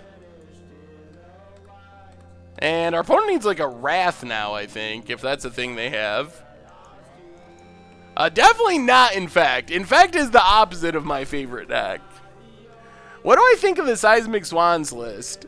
It's really fun. Is it tier? No, it's a brew. But it's pretty well put together for being really cheap and unique. It is somewhat silver bullet-ish, so that's a concern. You definitely can lose to removal and other things, but I thought it was fairly good and fairly successful. Do I review deck lists? People do send me deck lists, and I try to look at them, but I usually don't have time to do in-depth breakdowns, but I do try to look at them and say, oh, thanks for sending me the list, I appreciate it. So, am I a baseball fan? Not really anymore. I was more when I was growing up. I used to fall asleep listening to the New York Yankees game when I was a kid. So I still kind of like the Yankees because of that, and that's just because they're local to New York, so... but I don't really follow it as much as I do anymore. The part I like of baseball is the analytics. Baseball is probably the best sport for analytics, and I think that part is really interesting to me. But the actual game of baseball, I can't, like, sit down and watch a game of baseball. It's just not entertaining to me. What do I think? The meaning of life, the universe, and everything. Oh, man. That's a tough one. I'll have to work on that one and get back to you next week. Ask me next stream and I'll have the answer. I promise. Oh. Would I consider trying Dragonstorm again? Yeah, the deck list was weird last time. I could see trying it again, potentially. Hey, even if you hated the Yankees before, they seem like they're going to be a fun young team this year, so. Favorite Pauper deck is Teachings Control. Yeah, baseball is miserable to watch on TV. That is very true. It's roughly in the same league as auto racing, curling, golf, as sports that I just really don't enjoy watching on TV. Well, you can bring in our path. And maybe the abrupt decays. Go down a Thoughtseize. Go down a... Oh, man. Running out of time. Inquisition. And a... Come on, deck. Alright, no abrupt... Only one abrupt decay. Dog grooming. Ugh. The dog show... Man, that is... Dog shows have to be the most boring sport, if you can even consider them a sport. Okay. We got a bunch of hierarchs. That's pretty good.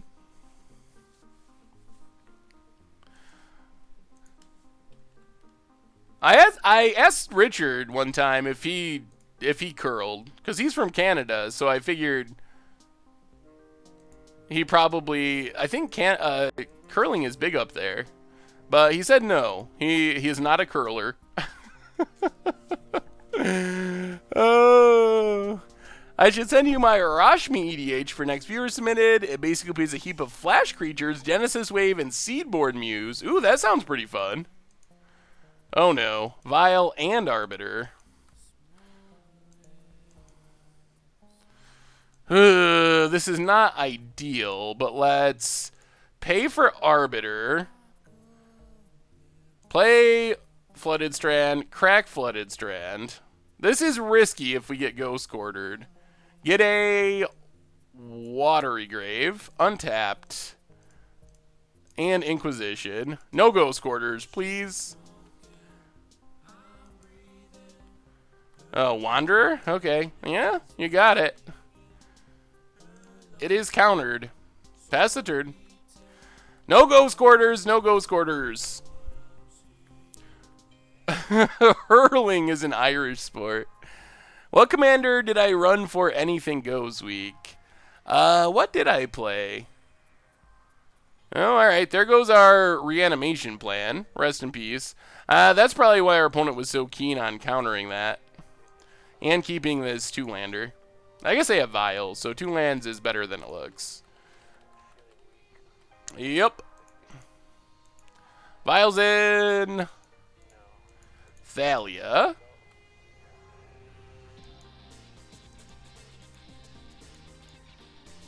Well, let's play Grimflayer. Play Urborg to play around a Ghost Quarter and pass the turn.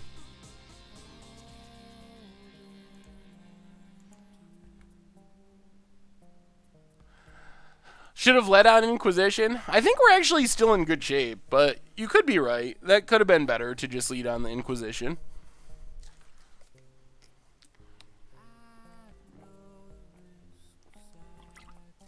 Yes, I heard no Astral Slide. The good news is we get the blue Drake thing, which is actually pretty good. Tarmogoyf 35 ticks seems like a pretty reasonable price. I would not complain about Tarmogoyf at 35 tricks. Is God tribal viable in Commander now? That's a tricky question. We have a new subscriber, Jokin16. Welcome to the Fishbowl. Thank you for your subscription. Big scoops cheer for our new subscriber. We're gonna get in. See ya, Martin. Have a good night. We'll be back on Thursday with another one. Can you vial us to death?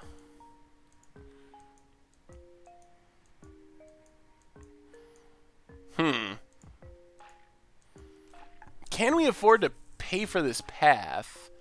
I think we have to not. Oh, man. That feels bad. I think we gotta... Yes, you got us. I think we gotta Thragtusk here, just to be safe. We don't want to accidentally die with gifts in hand. That would be pretty sad. I mean, you can play 5-color gods. Is it going to be good? We'll see. SN Scatter, as sad as it sounds, is pretty exciting as far as standard counter spells go. Because we didn't have enough mana to play Hierarch? Thragtusk used it all. Down to 13. Another vial. Ooh, geez. That's good. Well, I guess we just do that. Oh, this is so awkward. I don't want to play this land untapped. Alright, let's get in with Thragtusk. See what our opponent does. They only have one card in hand. Our opponent's playing some sort of spirity hate bear deck. Blue-white spirit hate bears, I guess. Should you play Bant Eldrazi or Storm at FNM? I think that's a personal preference thing. I think they are similar in terms of power level. Bant Eldrazi is definitely higher tier, but Storm has been putting up some good results lately. What is this? Spell Queller. That's actually really bad. Okay. Their last card was Spell Queller. We might be in trouble now. We can't even gifts? And we're taking 1,000,000 damage?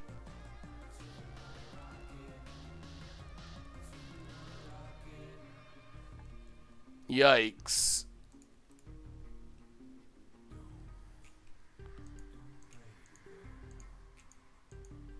Missed 1 damage? How do we miss a damage?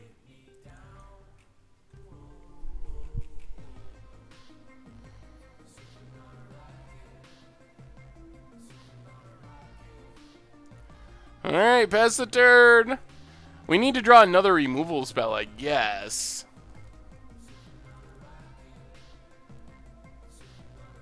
Oh, yeah, we can't even cast Elesh after jumping. We can't Abrupt Equate Queller because of this hexproof thing. So we gotta kill Drogskull first, and then hope we... So block there. Abrupt Decay. That thing.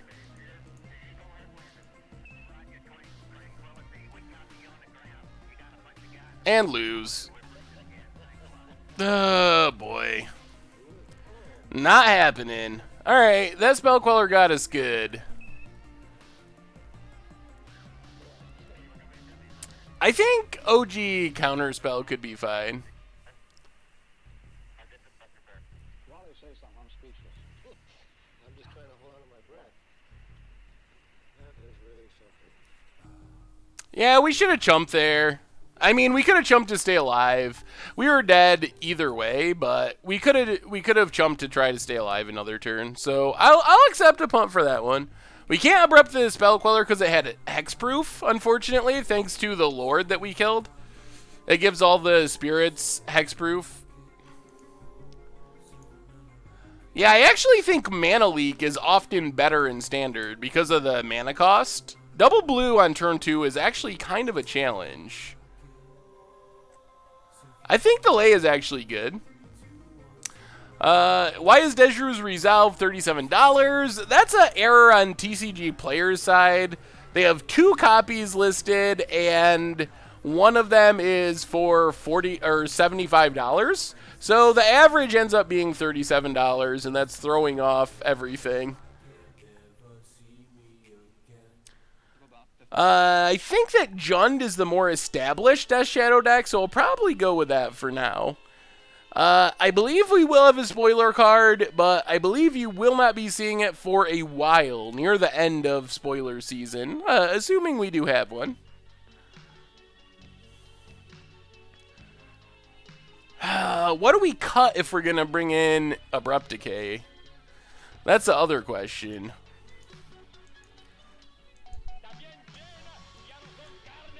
I don't know about Brutality. I think the Bicycle Lands are really good. I like them. I do approve.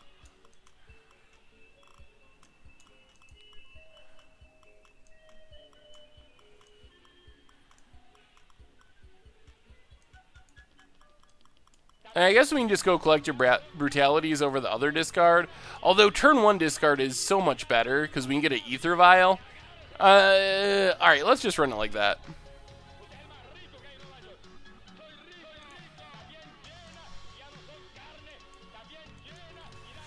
Okay. I mean, removal and Knight of the Reliquary. I guess that's not horrible. We'll Polluted Delta. Get our fetch cracked before they get an Arbiter down. Brutality hits like Thalia and a lot of other creatures. Opponent always with the Ether Vial. So, Overgrown Tomb tapped.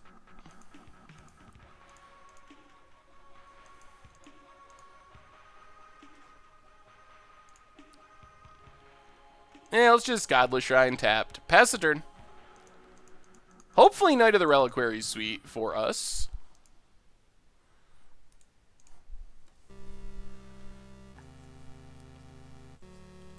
They are creature-based, but Collective Brutality kills their creature and does more other stuff as well.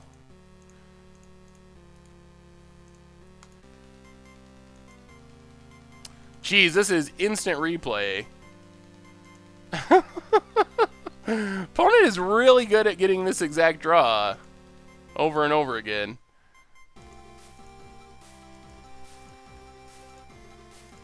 Well, I guess we're going to play the Knight. It's not exciting here, but we'll play it. Pass the turn.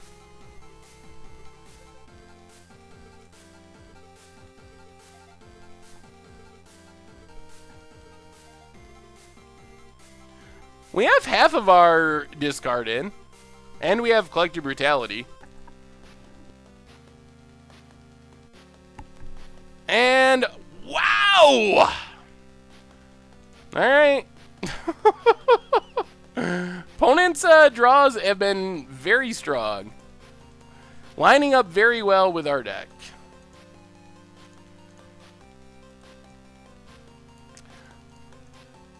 Well, that's Inquisition. Jeez, Geist, double Phantasmal Image, Spell Queller. That is just a hand full of action.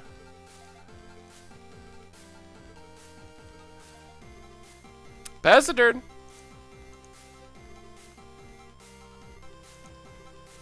Yes, the effect ends when it dies. Even more arbiters.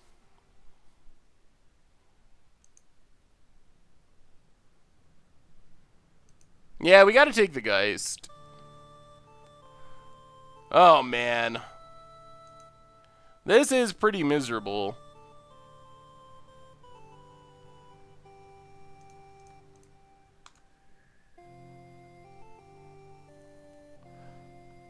What? No. Okay, I thought our opponent was searching there for a second. I was gonna say, that is not how that works, Moto. Another Phantasmal. We know there's a Spell Queller in hand. We need something... Oh, God! Oh, this is so bad for us. Well, this is just game. I mean, we gotta draw like a Thragtusk or something. Oh, this has worked out so incredibly poorly. So bad. Opponent gets in. That was a good draw. Alright, that is the kind of draw we needed. That is going to make it very difficult for our opponent to attack for the time being. Hopefully it buys us a bit of time at least to find removal for an Arbiter to cast gifts and then get back in the game.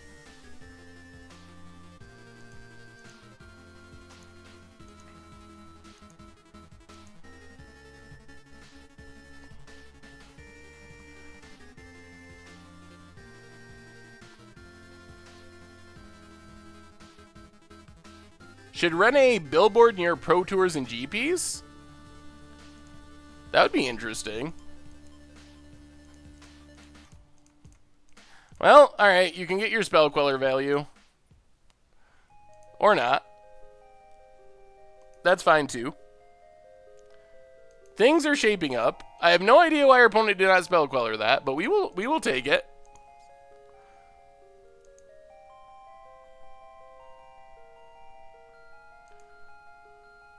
Opponent's just drawing all the Arbiters. We are not going to be searching our deck for a minute here.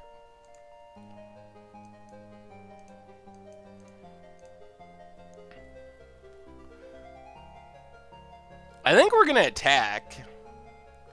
I'm actually happy trading with Arbiters if that's a possibility, and then we can Unburial Rites it back. Really? Really? Oh my goodness. Okay. Well, we get another land. I guess that's something.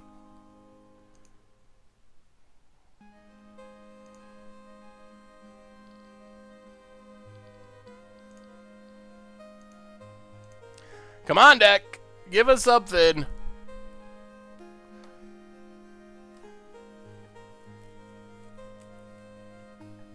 Yeah, I probably should have pathed in response to the Vial. Fair enough.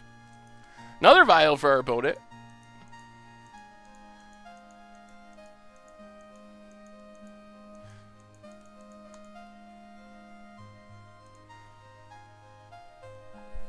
Pass the turn.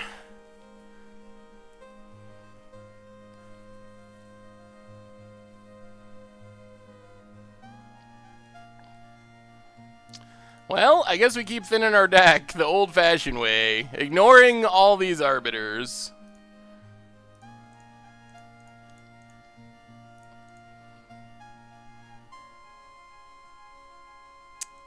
We're getting a lot of lands out of our deck.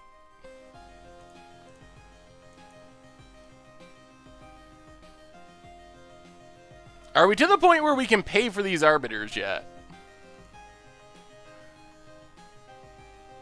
Oh no. And the Geist.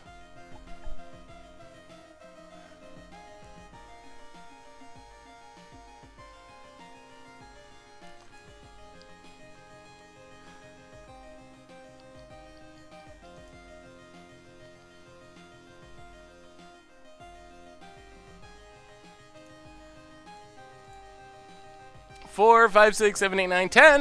We're basically dead.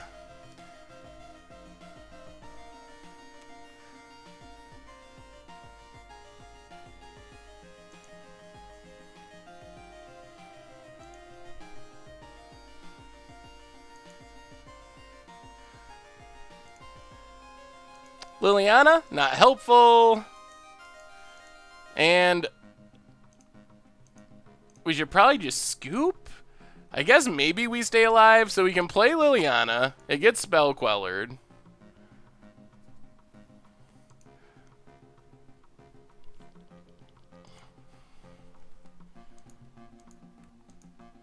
And that does it. Oh, wow. All right. Well, that was disappointing.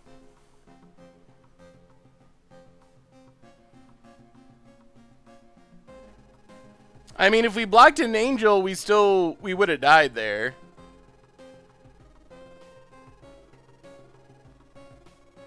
We were still dead even with Hierarchy coming back. Oh boy. Alright, let's see if we can scrape a chest out of this. Oh, that was a rough one.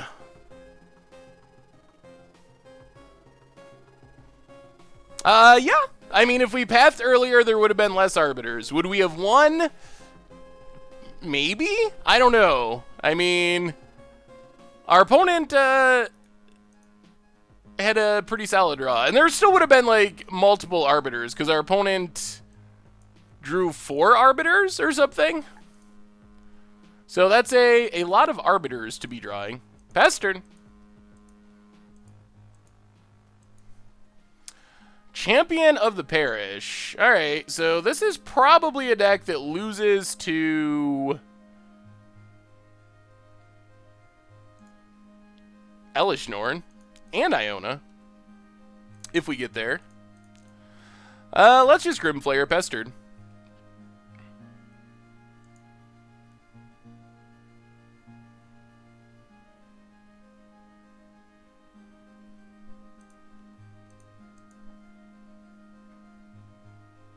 Haven't gotten to listen to the podcast yet this week. Can you boil down the MTGO redemption talk to me?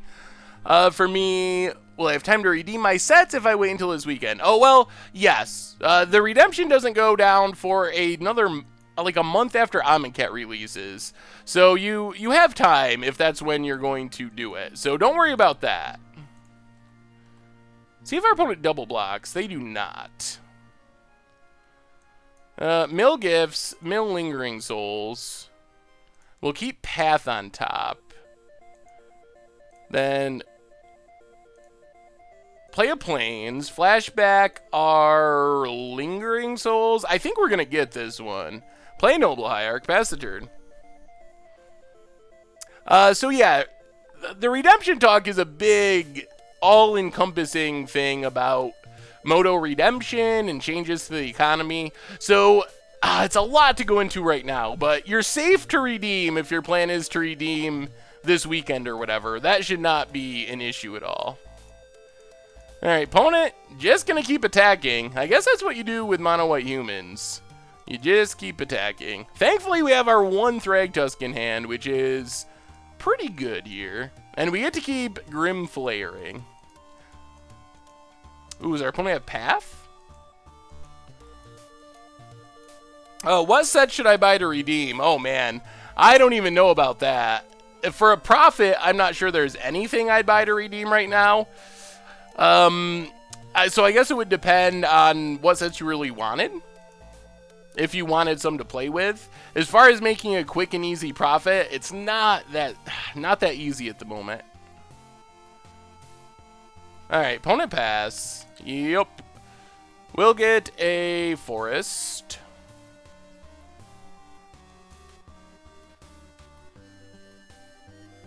And I think we just pass. We can pass Path Champion, gifts for Elesh Norns and win. I believe KTK is ended, but I'm not 100% sure. Alright, more Thalia's lieutenants. That's a lot of damage.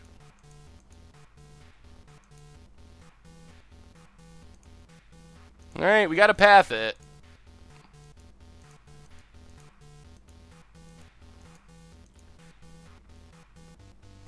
Now I'm not 100% sure that Elesh Norn is actually enough. We're at 3. Man, that was a lot of damage really quickly. So get Rites, get Elesh Norn.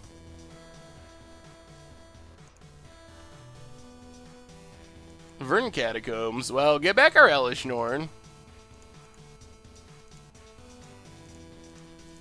And hope for the best. We have blockers, I guess. And if we live one more turn, then we get to Thragtusk. This really only kills Thalia's Lieutenant, though, because of the second Thalia's Lieutenant.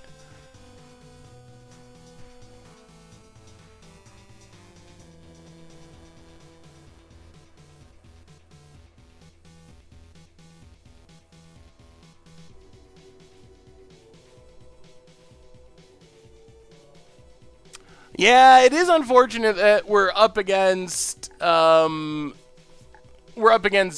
Super League. It would be ideal if we were not.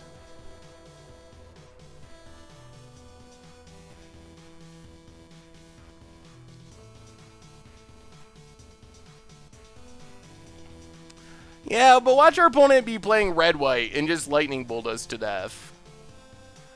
Sword of War and Peace. Okay. That's a card.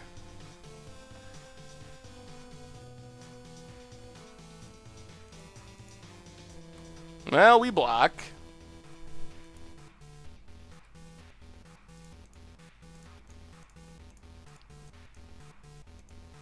Let's Thragtusk.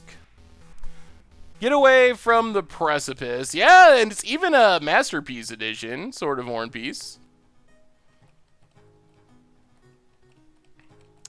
Pass the turn. They probably did open that in a chest. Hopefully we get to open a chest tonight. S-Wheel33, welcome to the Fishbowl. Thank you for your subscription. Big scoops here for our new subscriber.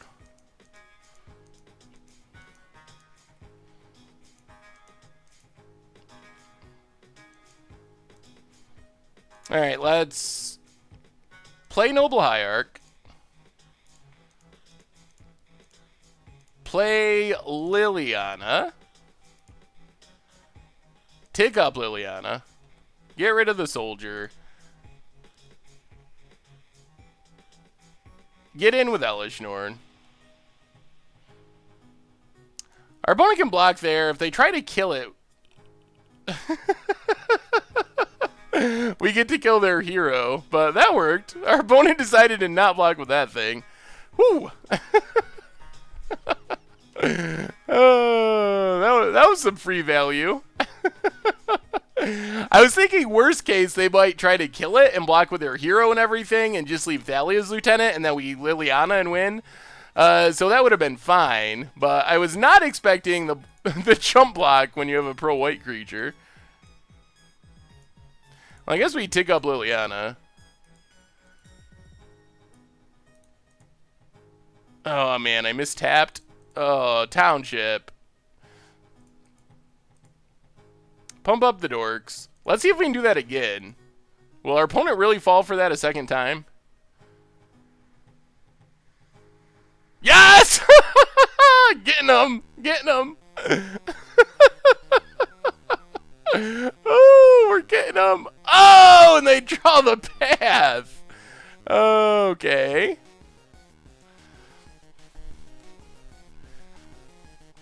That was interesting.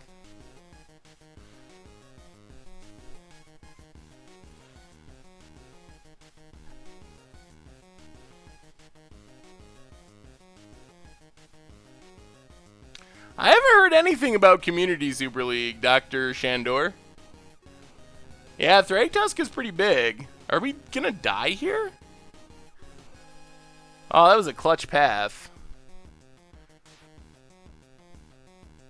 It's actually really key that those tokens are gone, or I think we're just dead on board. If they hadn't done that.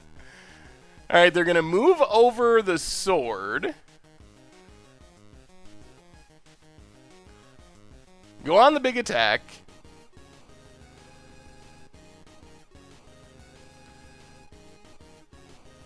Are they going at us? What's happening?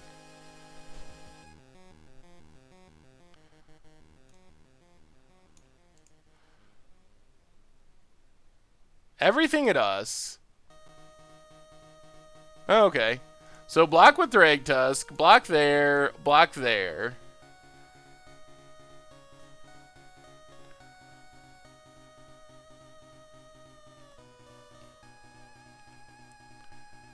Drop to 3. Alright, I think this is fine. Man, it's a good thing those tokens were gone, or we would be so dead. So get rid of that. Play a Hierarch. Pump the Dorks. Get in with our Beast. Alright.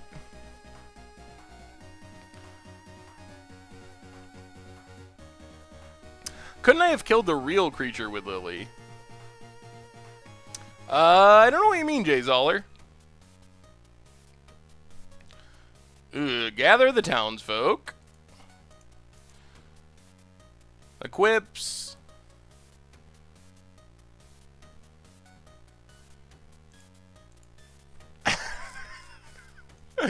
Oh, we're lacking a white source. Alright, so tick down. I think we're going to get the hard cast Iona here, though. Pass the turn. Yeah, I guess we should have just got Iona to begin with, and that probably would have been better. Hey, see ya, Iron Duke. And Big Pooh Daddy.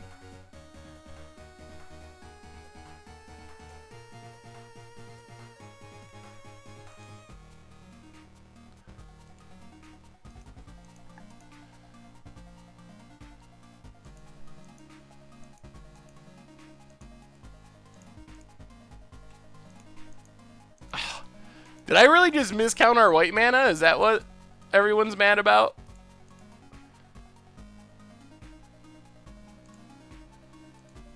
Okay, okay.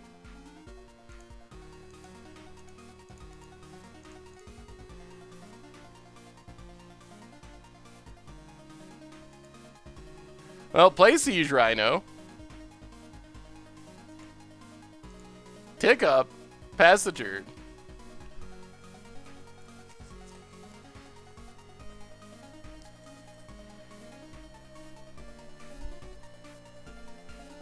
Yeah, we couldn't tap the Hierarch. I'm not just crazy. I'm not crazy. I knew we couldn't do it. All right, I feel better. You threw me off there when you started saying punt because I knew what I was doing because it says pro white, so we were dead. So I knew there was a purpose to that. All right, I feel better. That was not a pun. I just saw everyone saying that, and I temporarily lost track of what was going on. I just saw 3 white sources and was like, oh my god, you're right, but that was not a pun. That was very clearly what we had to do. We did lose, though. And the punt, which is probably undeniable at this point, seeing that our opponent is clearly mono-white, is that we should have just gotten an Iona earlier in the game. That was... If there's something that deserves to be punted, that is a fair punt.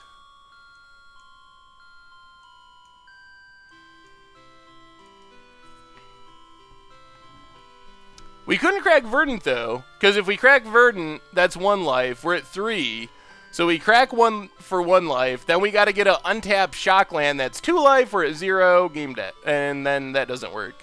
Does playing this deck mean you won't play another variant of Gifts? I top-8'd my TCG states with a white, blue, red, black hard control version. I like Gifts, so I could imagine playing it again at some point.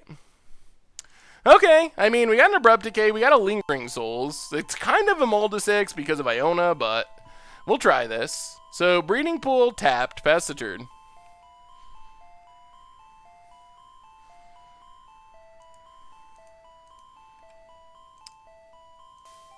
No, I'm saying we literally couldn't cast... We literally couldn't cast Iona there. I'm so confused.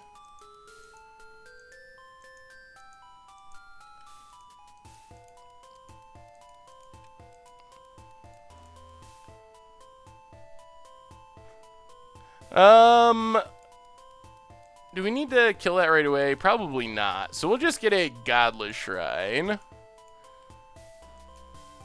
Ooh, Knight of the Reliquary. Let's just Watery Grave tapped. Pass the turn.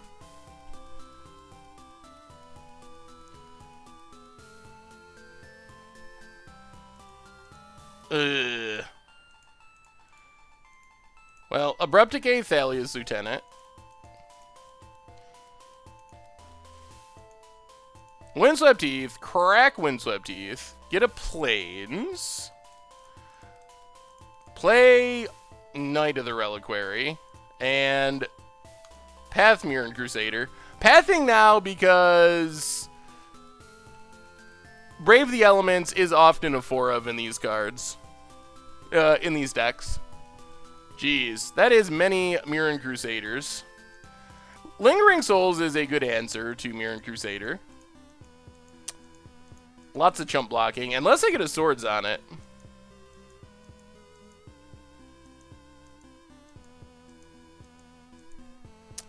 Gather the Townsfolk. Well, play Noble Hierarch. And let's just linger. Pass the turn. I guess we can go Township Plan, maybe? Please no Sword of War and Peace. That would be so bad.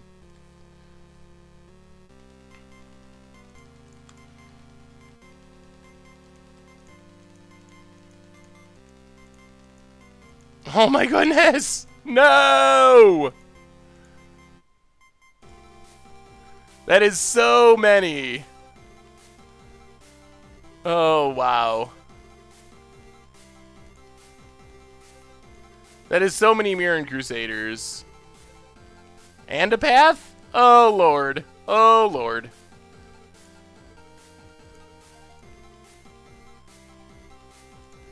Well, we need to find a gifts. Fatal Push, not very helpful.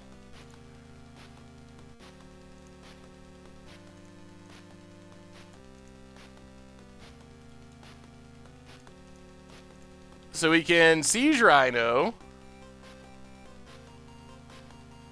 Drain our opponent. Flashback Lingering Souls. Yeah, we are still a ways away from hardcasting Iona. If our opponent draws a Sword of War and Peace, we're dead. Man, Mirror Crusader is so absurd against our deck.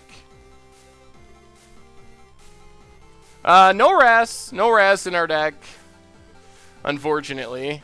In the main or the sideboard.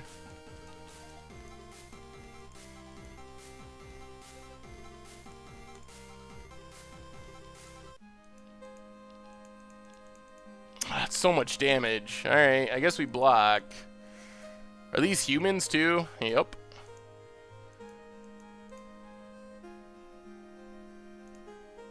Well, get in with Rhino. We can sorta hope we draw more Lingering Souls and can race. 1, 2, 3, 4, 5, 6, 7. 2 mana for Iona. Yeah, I mean, I guess killing a token is okay-ish.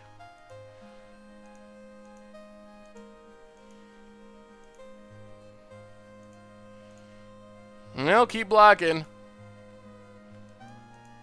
Gifts would still be good. Path is actually super helpful. That actually kills a Mirren Crusader.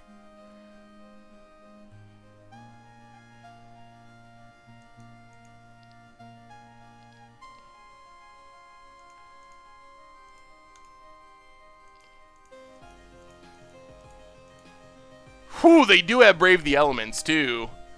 Jeez. Okay. Well, we gotta draw something or we are dead. No! Oh, wow! Oh, my goodness.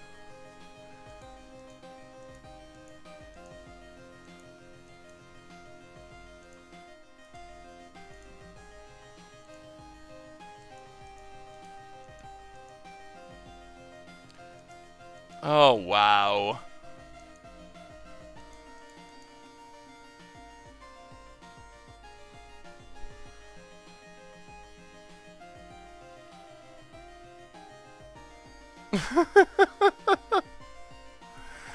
uh...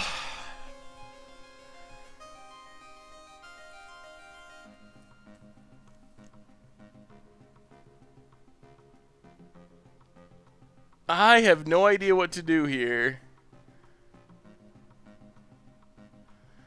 I mean, Gifts is a good draw. Yeah, casting Iona quicker would have been good.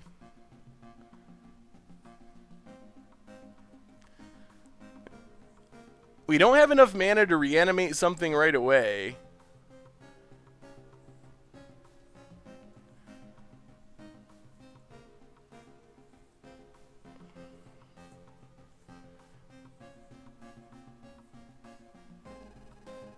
The problem is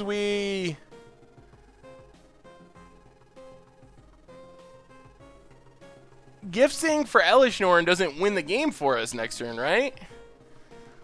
Because they're going to have 2 1/1s. We're going to have to chump with the Spirit this turn.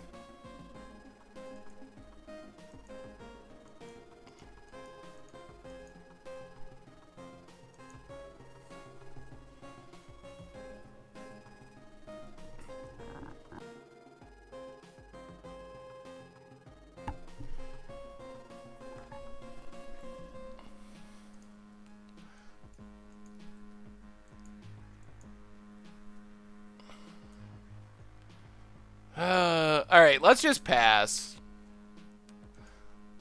Let's pass and see what our opponent does. If they go all in on the attack, we block and win with Siege Rhino.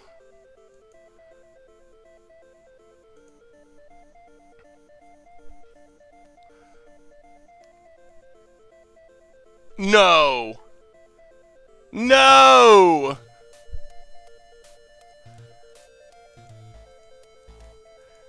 That's the draw. Holy moly. Wow. You gotta be kidding, deck.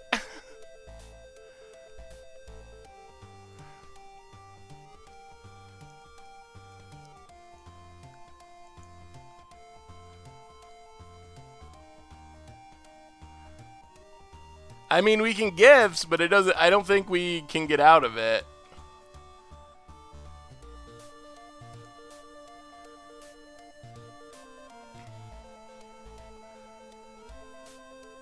Abrupt Decay, Snap. All right, we got a Gifts. So we can take Path.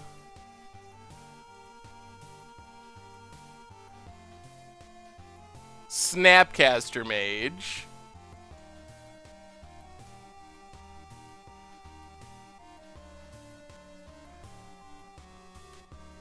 Abrupt Decay.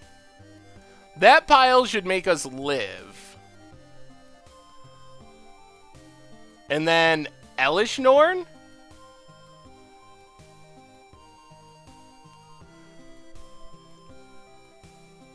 Thragtusk? Another Gifts? Just Lingering Souls, you think? I think we get a real card out of it, though. I think we...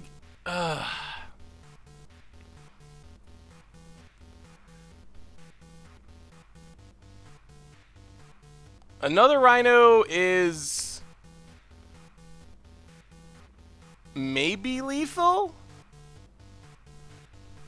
It depends on how and if our opponent attacks.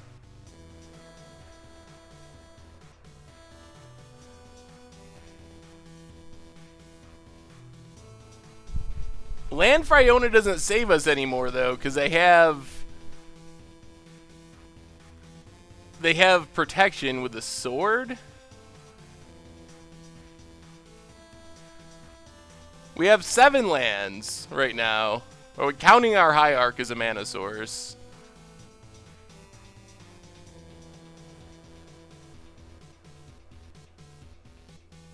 I don't think... Well, alright, we'll get souls.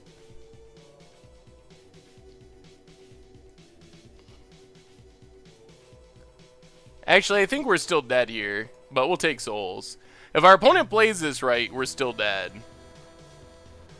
Because, well, I guess not. Alright, we'll see. I think we are. Aren't we still dead? So they give us Path and Snapcaster.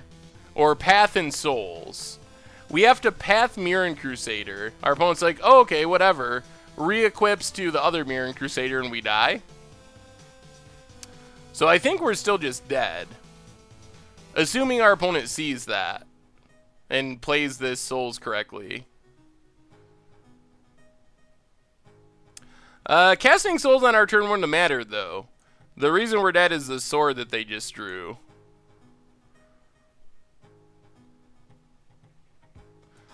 It's only 2 to equip, so they have enough mana to re-equip. 3 to cast, 2 to equip. But if they give us Lingering Souls and Path, then we're dead. I believe.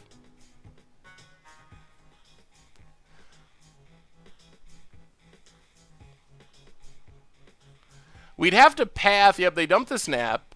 We have to Path before it's equipped, though, or we're dead, because it's going to have Pro White. So we have to Path right now, and then they just move over. We need the Abrupt Decay to live, basically.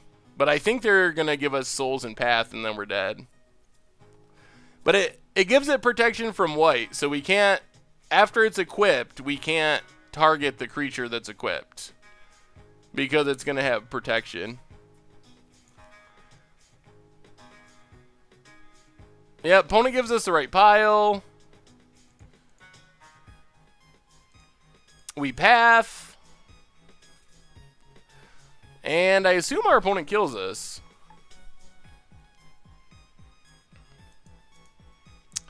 Oh boy. Yep. Wow, those draws. Oh, wow. Well, no chess. This has been pretty bad. And I know that there's times we could have played better, and there's times where things have just went pretty badly as well. It has, that creature would have protection from every color except blue. So we can't block with green creatures, can't target with our white creatures, has protection from literally everything.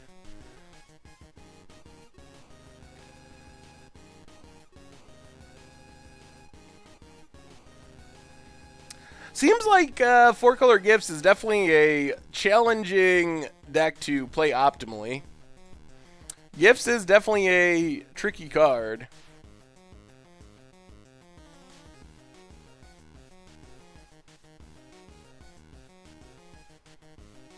Nope. We're not playing Infect on stream. I could go 0-5 for a month in a row. Alright, if I go 0-5 for a month in a row, then I'll consider playing Infect. Have a good night, Swishix. Alright, let's see if we can at least end on a high note for what has been a pretty rough stream. This looks like a reasonable hand. We can kind of cast stuff if we get white mana here.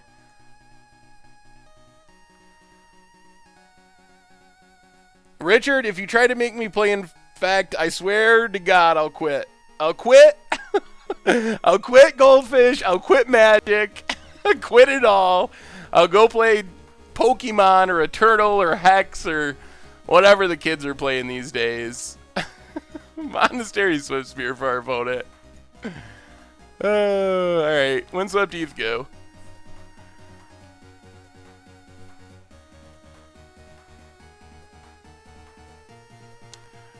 Yeah, we're not opening any treasure chests tonight.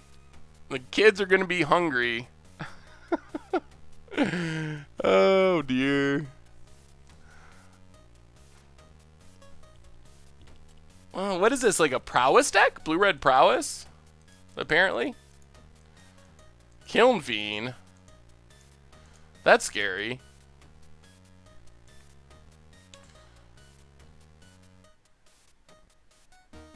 Okay. We're just gonna kill this now because of random protection and so forth. Pass the turn.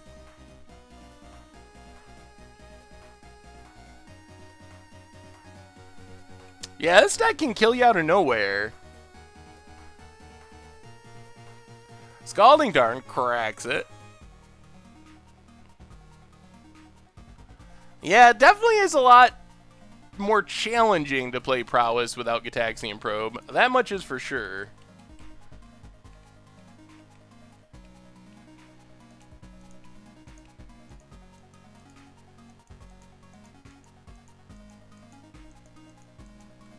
Alright, down to 16. Always with the Township. Yeah, we'll Lingering Souls. Pass the turn.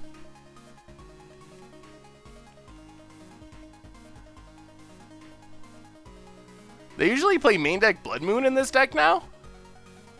There's a thing in the ice. Alright, we're going to double block. If we get our spirits blown out, that's fine.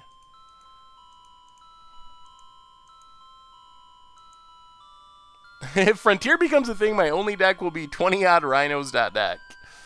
That sounds like the way to go in Frontier. Hey, welcome, Del Rodis. Yes, Apostle's Blessing. Well, our opponent's essentially out of cards, which is good. One card in hand.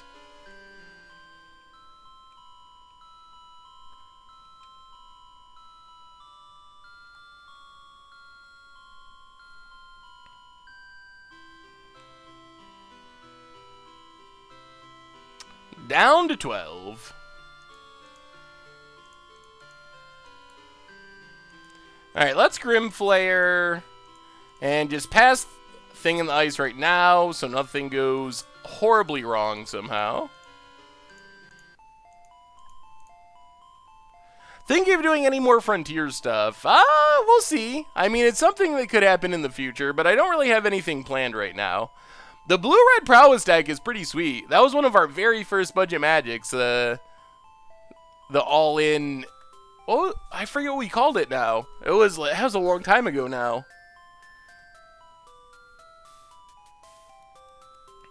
White-Black Night Sky Mimic. I have never played with a Night Sky Mimic outside of Limited.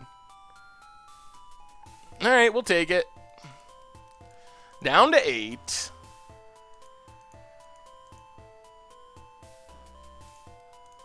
Let's just Siege Rhino here. Get back some of our life. Get in with Grimflayer. Hopefully find some action. I think we just keep the blue source. Mill Hierarch, Mill Ghost Quarter.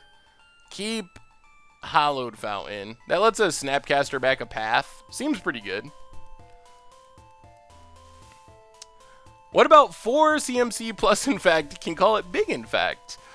I don't think you can trick me into playing Infect Jay Zoller, no matter what other words you add to it. Blistering Rage, that's right. Man, opponent's got the Manamorphoses.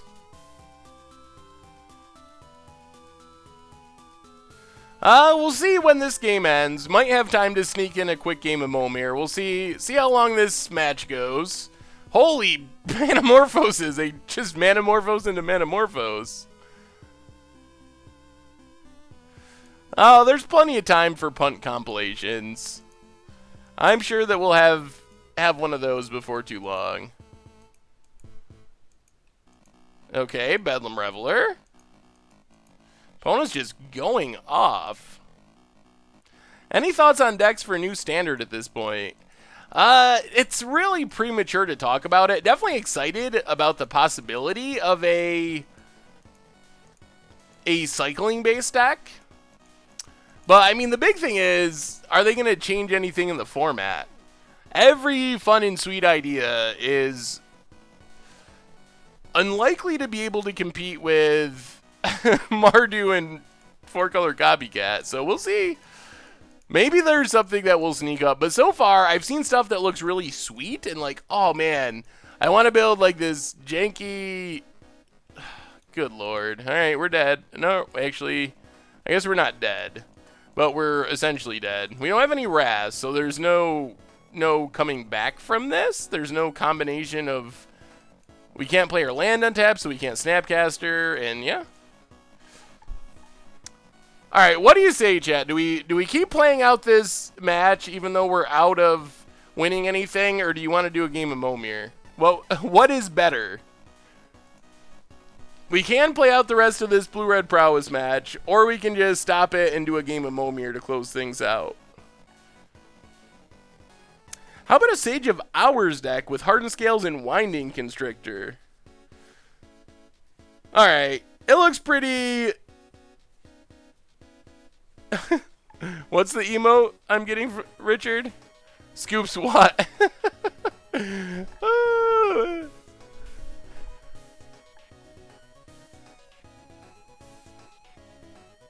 I don't even think we get play points. I don't think we get anything. All right, the vote seems to be for Momir. Well, we'll go to game 2 real quick, but we'll do a quick game of Momir to close things out. I'm not feeling very motivated to try to finish out this match.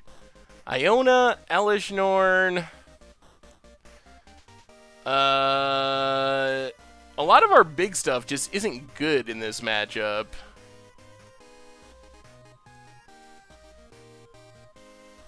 This card is good. This is probably fine. We actually have to cut cards here somewhere.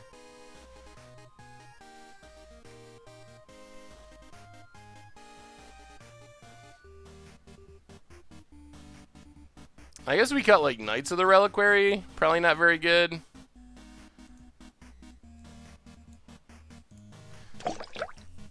MTG Goldfish Richard, 6 months in a row. Told you Modern was too diverse, unplayable.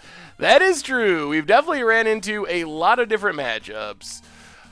Alright, we'll play it out and then close with Momir. We'll see how this game goes. We're probably just gonna lose in like a couple of turns anyway. Actually, with this hand, with Thoughtseize, we might not.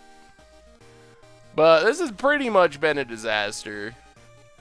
Gifts Rites is the deck that is kind of went up and down in the format. It's definitely been down for quite a while, and I think it won or top 8'd in IQ recently. But it's something that pops up every once in a while, but it's never really found its footing as a tier archetype at all. Alright, take Kiln Fiend, Pestered. Mono Blue Proliferate Infect with Sage of Hours. No, Jay Zoller, it says in fact, not happening. Yeah, this is a league. Do you think that Utron got any better from Kaladesh block? I'm trying to fit Whir of Invention. Whir of Invention could be a reasonable option. I'm not exactly sure how you fit it in the deck, but it seems like it could be good. Otherwise, I'm not really sure there's much. Yeah, there's that red, like, swine, infect swine. Razor swine, maybe? Something like that.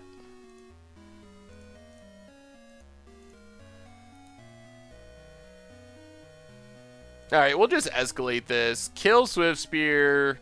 Duress our opponent. Discard Lingering Souls. Get rid of the Lightning Bolt. Pass the turn.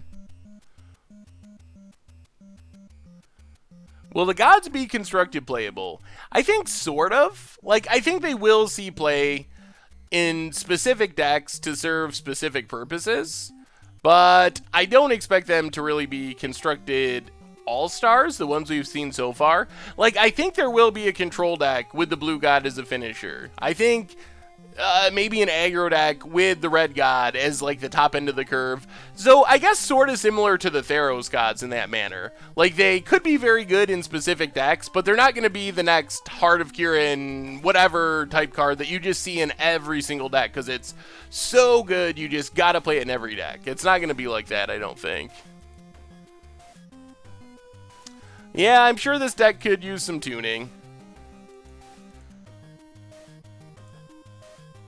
That is probably very true. I didn't actually build this one. This is one from our Instant Deck series.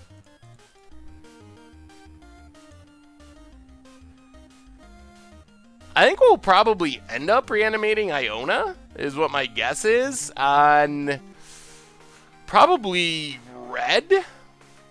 I don't know. Blue shuts down all the cantrips. Red shuts off the finishers. Can mono red be viable again with the 1 red +3/+3 at your upkeep, put a -1/-1 counter thing? I think it's going to need more support than that. That card seems like it could be interesting in a mono red deck, although it still gets got pretty hard by Fatal Push. So that's a concern if you're just going to 2-for-1 yourself on turn 2, and that's probably not going to work. But I think that card has potential in a mono red archetype.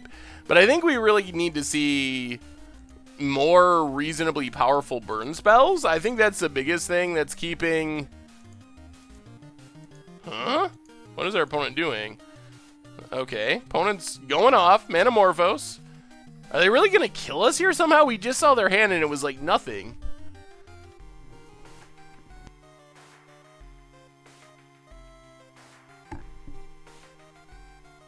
I think the monuments are probably good in Commander. That would be where I would most likely see them being good. Are we really dead here? Seriously? Yep. Well, alright, well, on to Momir. Our opponent had, we just arrested them and they didn't have anything scary at all, and now we're dead. Whew. Alright. Well, pull out the Momir list. I'll get up the Momir lay. Yeah, that is my nightmare deck. Oh, Boggles with Infect. Oh my goodness. Well, 4-color Gifts Rites did not go especially well. But, alright, 30-second commercial. We'll come back with a game of Momir to close out the stream tonight to make up for our 1-4. 1-4 with 4-color Gifts Rites. No chess, unfortunately.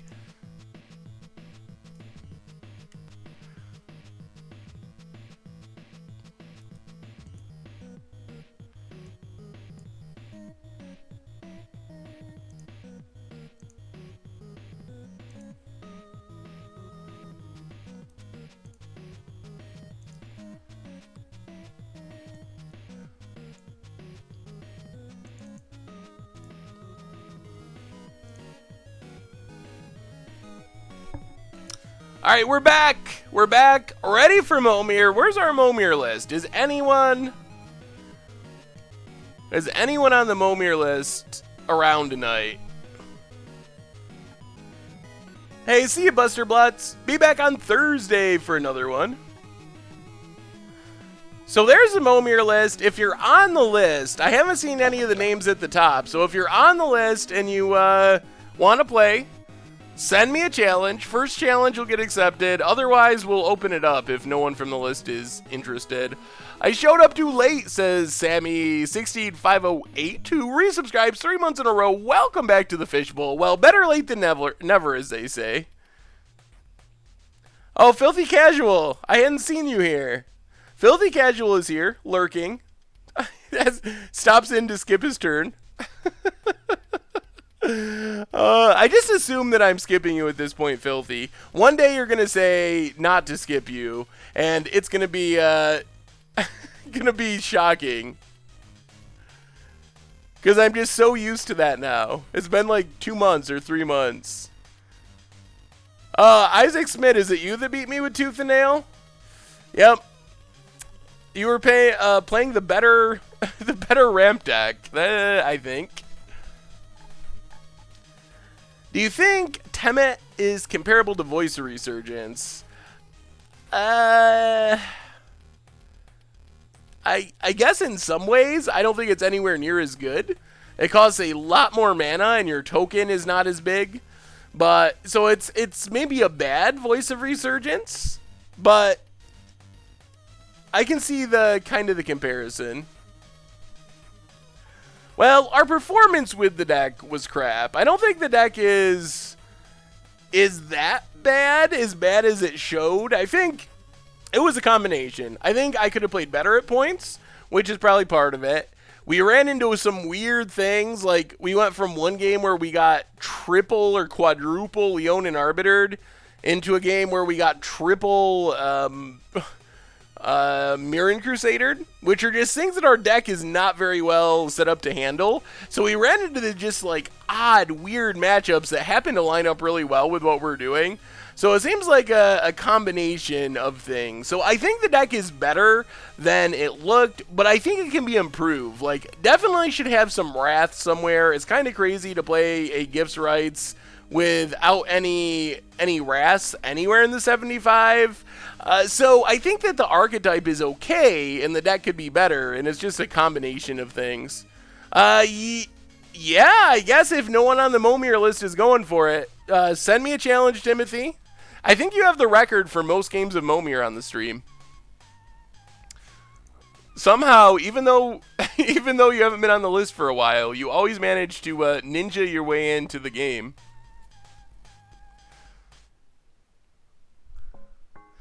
I'll make a 0-drop, but then I'm skipping up to 3 mana. I'm not going to continue to make 0-drops. I'll make 1 0-drop for our first one tonight. My first drop will be a 0-drop. It basically kills fuse cards, Kirov. Pretty much any decks that were reliant on fuse cards are actually dead. Vincent, Timothy got in. I told him he could play. Alright, let's see if our 0-drop pays off. We'll play first. We'll keep. We'll make a 0-drop. The 0-drop you want is Dryad Arbor. Chances are you get a 0-mana thing or something that dies immediately. Those are the odds. But Dryad Arbor is a possibility. 1 out of 11, I believe, and like 3 out of 11 die. And the rest are... Memnite, oddly, is, I think, the second best of the 0... Yep, sorry, Vincent. Next time. I think Memnite is the second best of the 0-drops. So we have a Memnite. It's got a power, which is better than most 0-drops. Opponent wisely not making 0-drops. We're going to get in our sweet Memnite beats. Is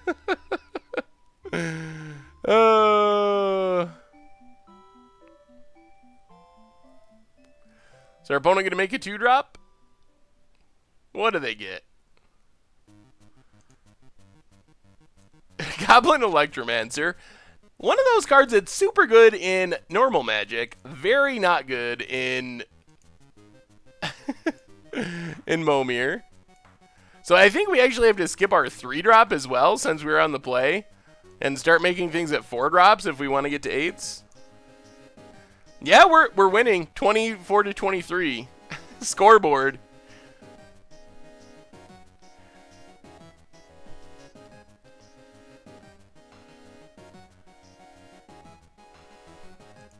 Opponent, 3-drop, Mirren Spy.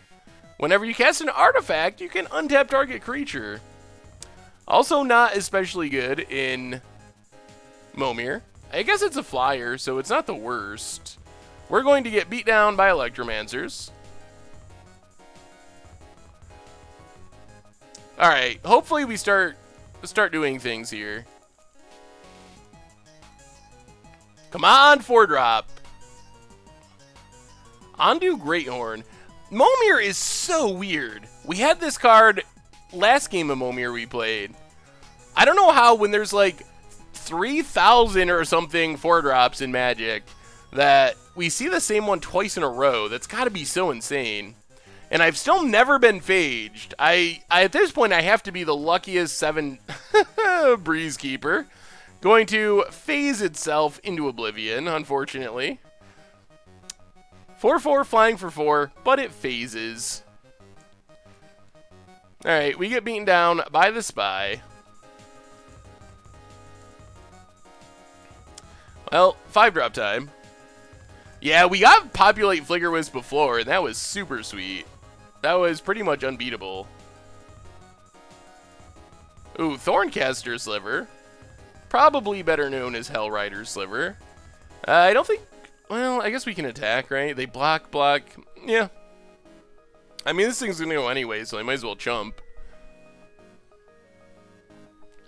Does this hit creatures as well?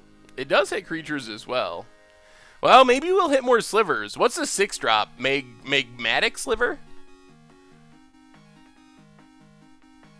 I have been Levelered.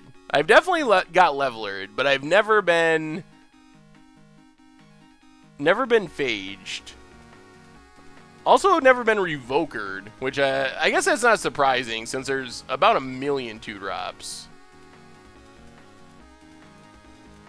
Landfall Exile Angel is very strong. That's probably the best 6-drop. Actually, Royal Elemental is probably even better. Instead of exiling the creatures, you just steal them, which is pretty absurd. Linvala of the 10th. Enters the battlefield, detain each non-land permanent your opponent controls with converted mana cost 4 or less. Does this detain my Momir avatar? Okay. Apparently it does not.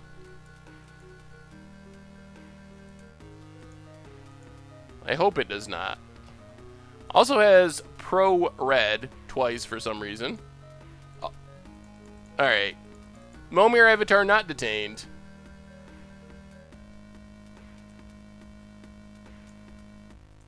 Ooh, Nikata Warpride. I actually really like Nikata Warpride. Not especially good in Momir, but it is pretty powerful. We can't attack, really, so we'll just pass. I don't think this beats us, right? It's just when it enters the battlefield, so I think we're okay.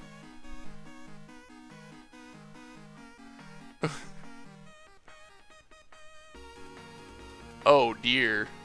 Dragonlord Kolaghan's pretty good 6-drop. That's a hasty, very quick clock in the air. Yeah, Warpride is really crazy. Each must be blocked by 1 creature, exactly.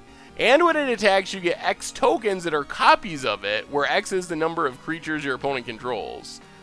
So it can be like the Green Wrath, if your opponent has a bunch of creatures with 3 toughness. Maybe against the odds. Actually, probably... Huh. I don't know if there's a good way to make that for against the odds. Well, I think we're going to lose if we don't hit a big flyer. So, if I ever want to get my Phage out of the way, this is a good time, because we're going to lose anyway. Phage? Or a 4/4. When it attacks, it gets +3/+0 for each other attacking beast. Warrior, Sliver, Construct. Hey! It's a beast! Okay. We got a plan. Unfortunately, it's red, so, Lavina the 10th? I'm just going to stick with Linvala.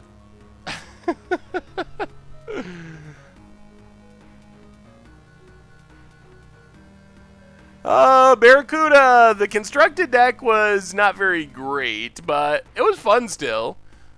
We lost a lot. It was a 4-color Gifts Ungiven Unburial Rites deck. We drew Gavany Township way more than we wanted to. That'll be my lasting memory of this stream. Just ripping those, oh my goodness, dragons everywhere. Opponent playing dragon, well, not dragons, Khans block constructed, I guess it would be. With a few other cards thrown in. Swing out and ping Linvala. Okay. Well, it has pro red, so we can't even ping it, unfortunately. Oh, and this has haze, so we're just, are we literally dead? Alright, Bounce Kraken, 1-time Bounce Kraken. They even get to tap us down? Oh my goodness. Yep, Bounce Kraken or bust, that is where we're at. The Dragon Curve.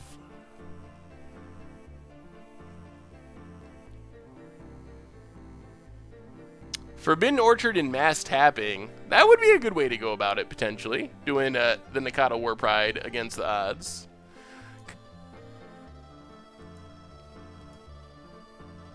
When am I making a Seth pronounces magic cards correctly video? Maybe someday in the future. You never know. Could happen. Bounce Kraken. Oh man, Trestodon's awesome too, but it's not awesome here. Alright.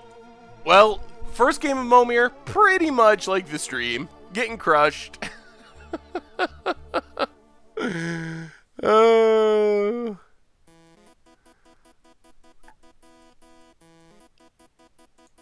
I'm not making a 0-drop. I think that's where everything went wrong.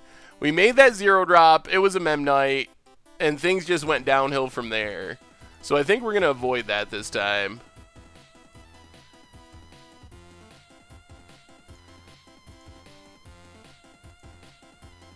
Alright, play a Swamp. We'll make a 2. Could hit a Mana Dork. That would be sweet. Or a Errant Doomsayer. Tap creature, toughness 2 or less. Not great in Momir. Momir is free once you have the Momir avatar, which is about $10 from the store or whatnot. Yeah, filthy casual. People just sort of... No. Add a mana to your mana pool of any... Oh, the opponent gets the Mana Dork. Alright, we can tap it, though. Errant Doomsayer is the answer to the Harvester Druid. So we just got to keep tapping on our opponent's upkeep. Yeah, people, we just make them moderators at random times, I guess. Are you interested in being a moderator, Filthy Casual, for life? Mono Waste Momir. If you hit a colorless Matters card, would be helpful.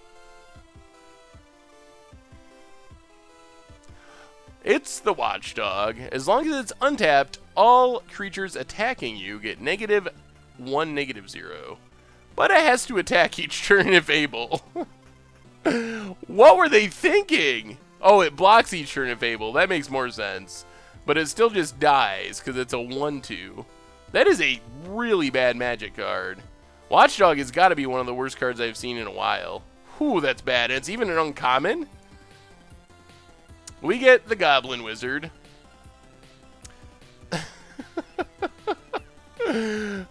This is, if you play Goblin Tribal, this is actually a really good Goblin, and a lot of people don't know about it. Oh no, oops. Well, you get your full mana this turn, opponent, because I forgot to tap your Harvest Druid. A lot of people don't know about it because it's from the dark, but just tap it to put a Goblin from your hand into play. Also, can give a Goblin protection from white if you want to.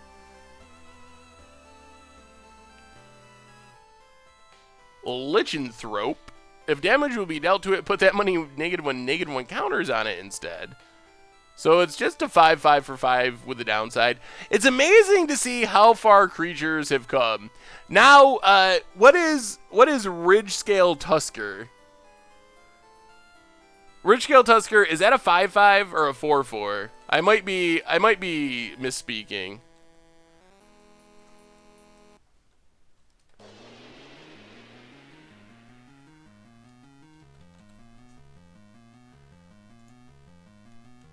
Anyway, it's amazing that back in the day, a rare was a 5/5 with the downside, and now 5/5s with upsides are uncommons and aren't necessarily even constructed playable.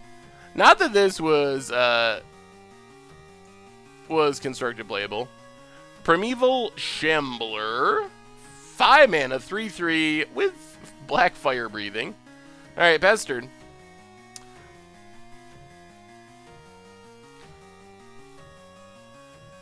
Opponent removing counters, we will tap the Harvest Druid.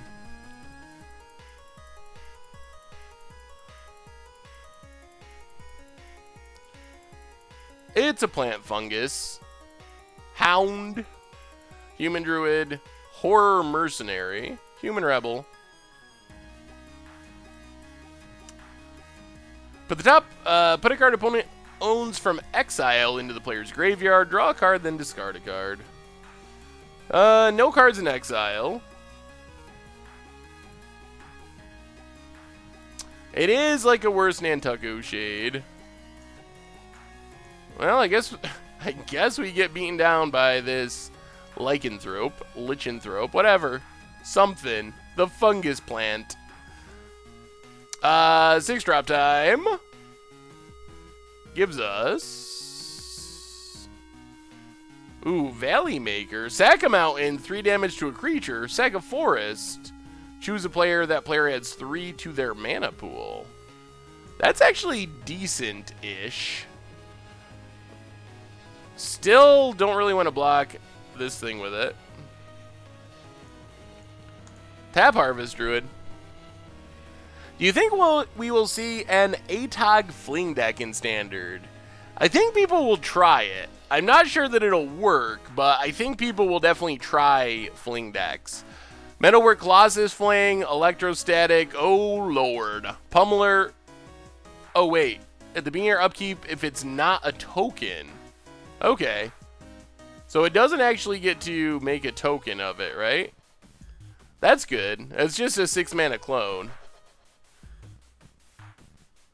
Crackdown Consulate Fling. Yeah, there's a bunch of different Fling options. Warpride Overrun, Secure the Race, giving the tokens to opponent end of turn. Okay, that could work. Wait, how do you give your opponent tokens though?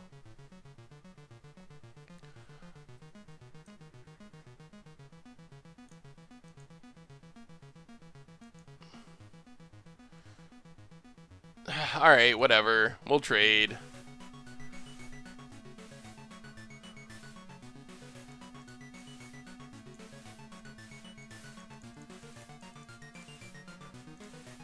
Seven drop is... Ooh, Gaia's Revenge. I guess we beat down. Opponent can trade with Valley Maker if they want to.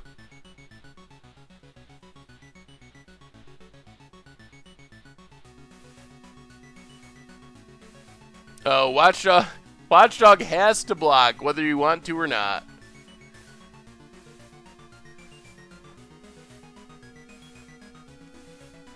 Yup.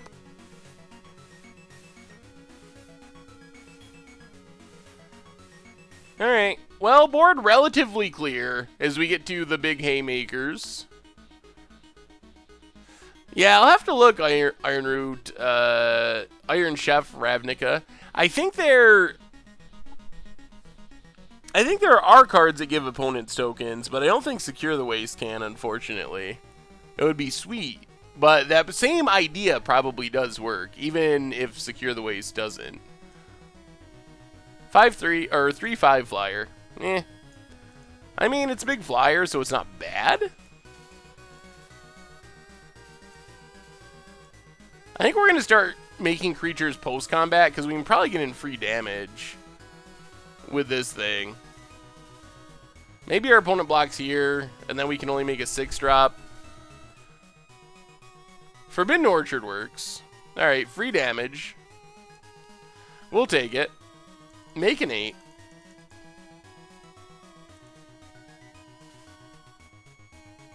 Ugh. 4/6. Do nothing. What control deck would you recommend right now in Modern? I want to start building one. I think Grixis is still at the top of the... Oops. Oh well. Still at the top of the list as far as control in Modern goes. This is actually fine. I would rather our opponent make 9 drops than 8 drops, so not tapping here actually is kind of good.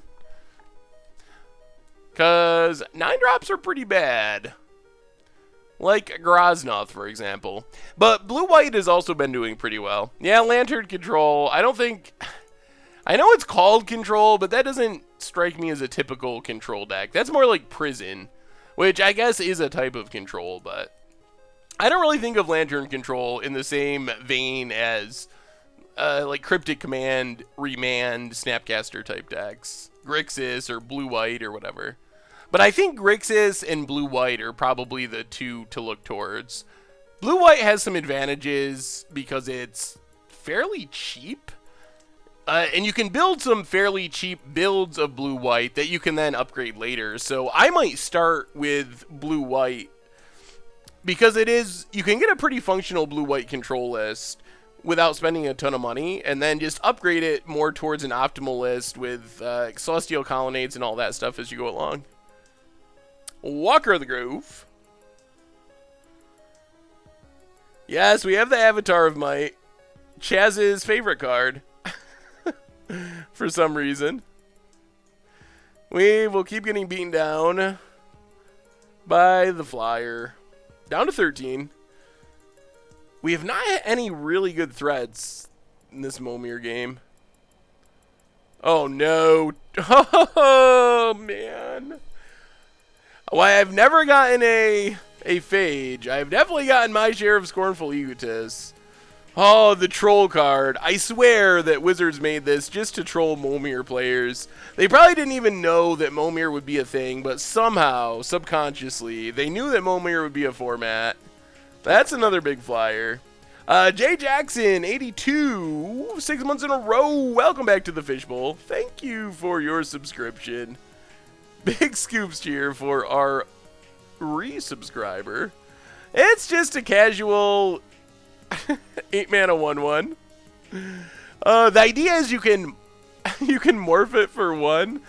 So if you have something that cares about converted mana cost, like a merge, for example, you can play this, morph it up. You got 8 mana to emerge your random thing. Speaking of emerge, combo, we got the combo. We could play our It of the Horrid Swarm for only 1 mana. Thanks to Scornful Egotist. Yep. Well, we're back to begging for Bounce Kraken. That's where we're at. Bounce Kraken or bust again. I guess we could hit Hoverguard Sweepers. Those are the 2, or Platinum Empyrean. Those are probably the 3 outs we have. Stone from Basilisk, not really relevant. We need something here, or that does it. What do we get? Bounce Kraken? 1 time?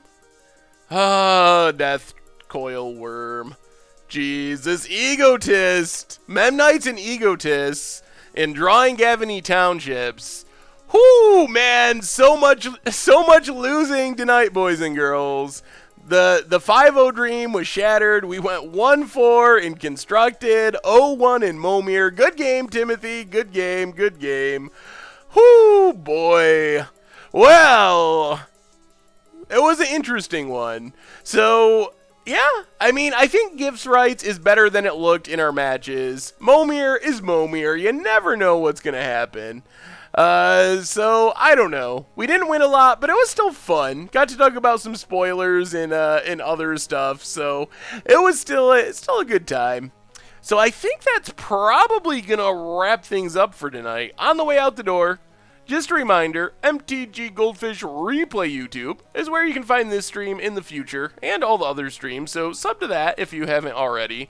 The normal YouTube is where you'll find Playing Pauper tonight, Against the Odds featuring Bitter Ordeal coming out tomorrow, all the sweet stuff like that, spoiler videos every day. Of course, the merch page where you can support the stream and the channel and the site, and one more reminder, we're doing a worldwide Modern Masters 2017 giveaway, so check that out if you haven't already. Thanks, everyone. It was fun. Sorry we didn't win more, but it was fun anyway. We'll be back on Thursday for another one, so until then, have a great night. Check out the stuff on the YouTube channel in between, and I will talk to you soon.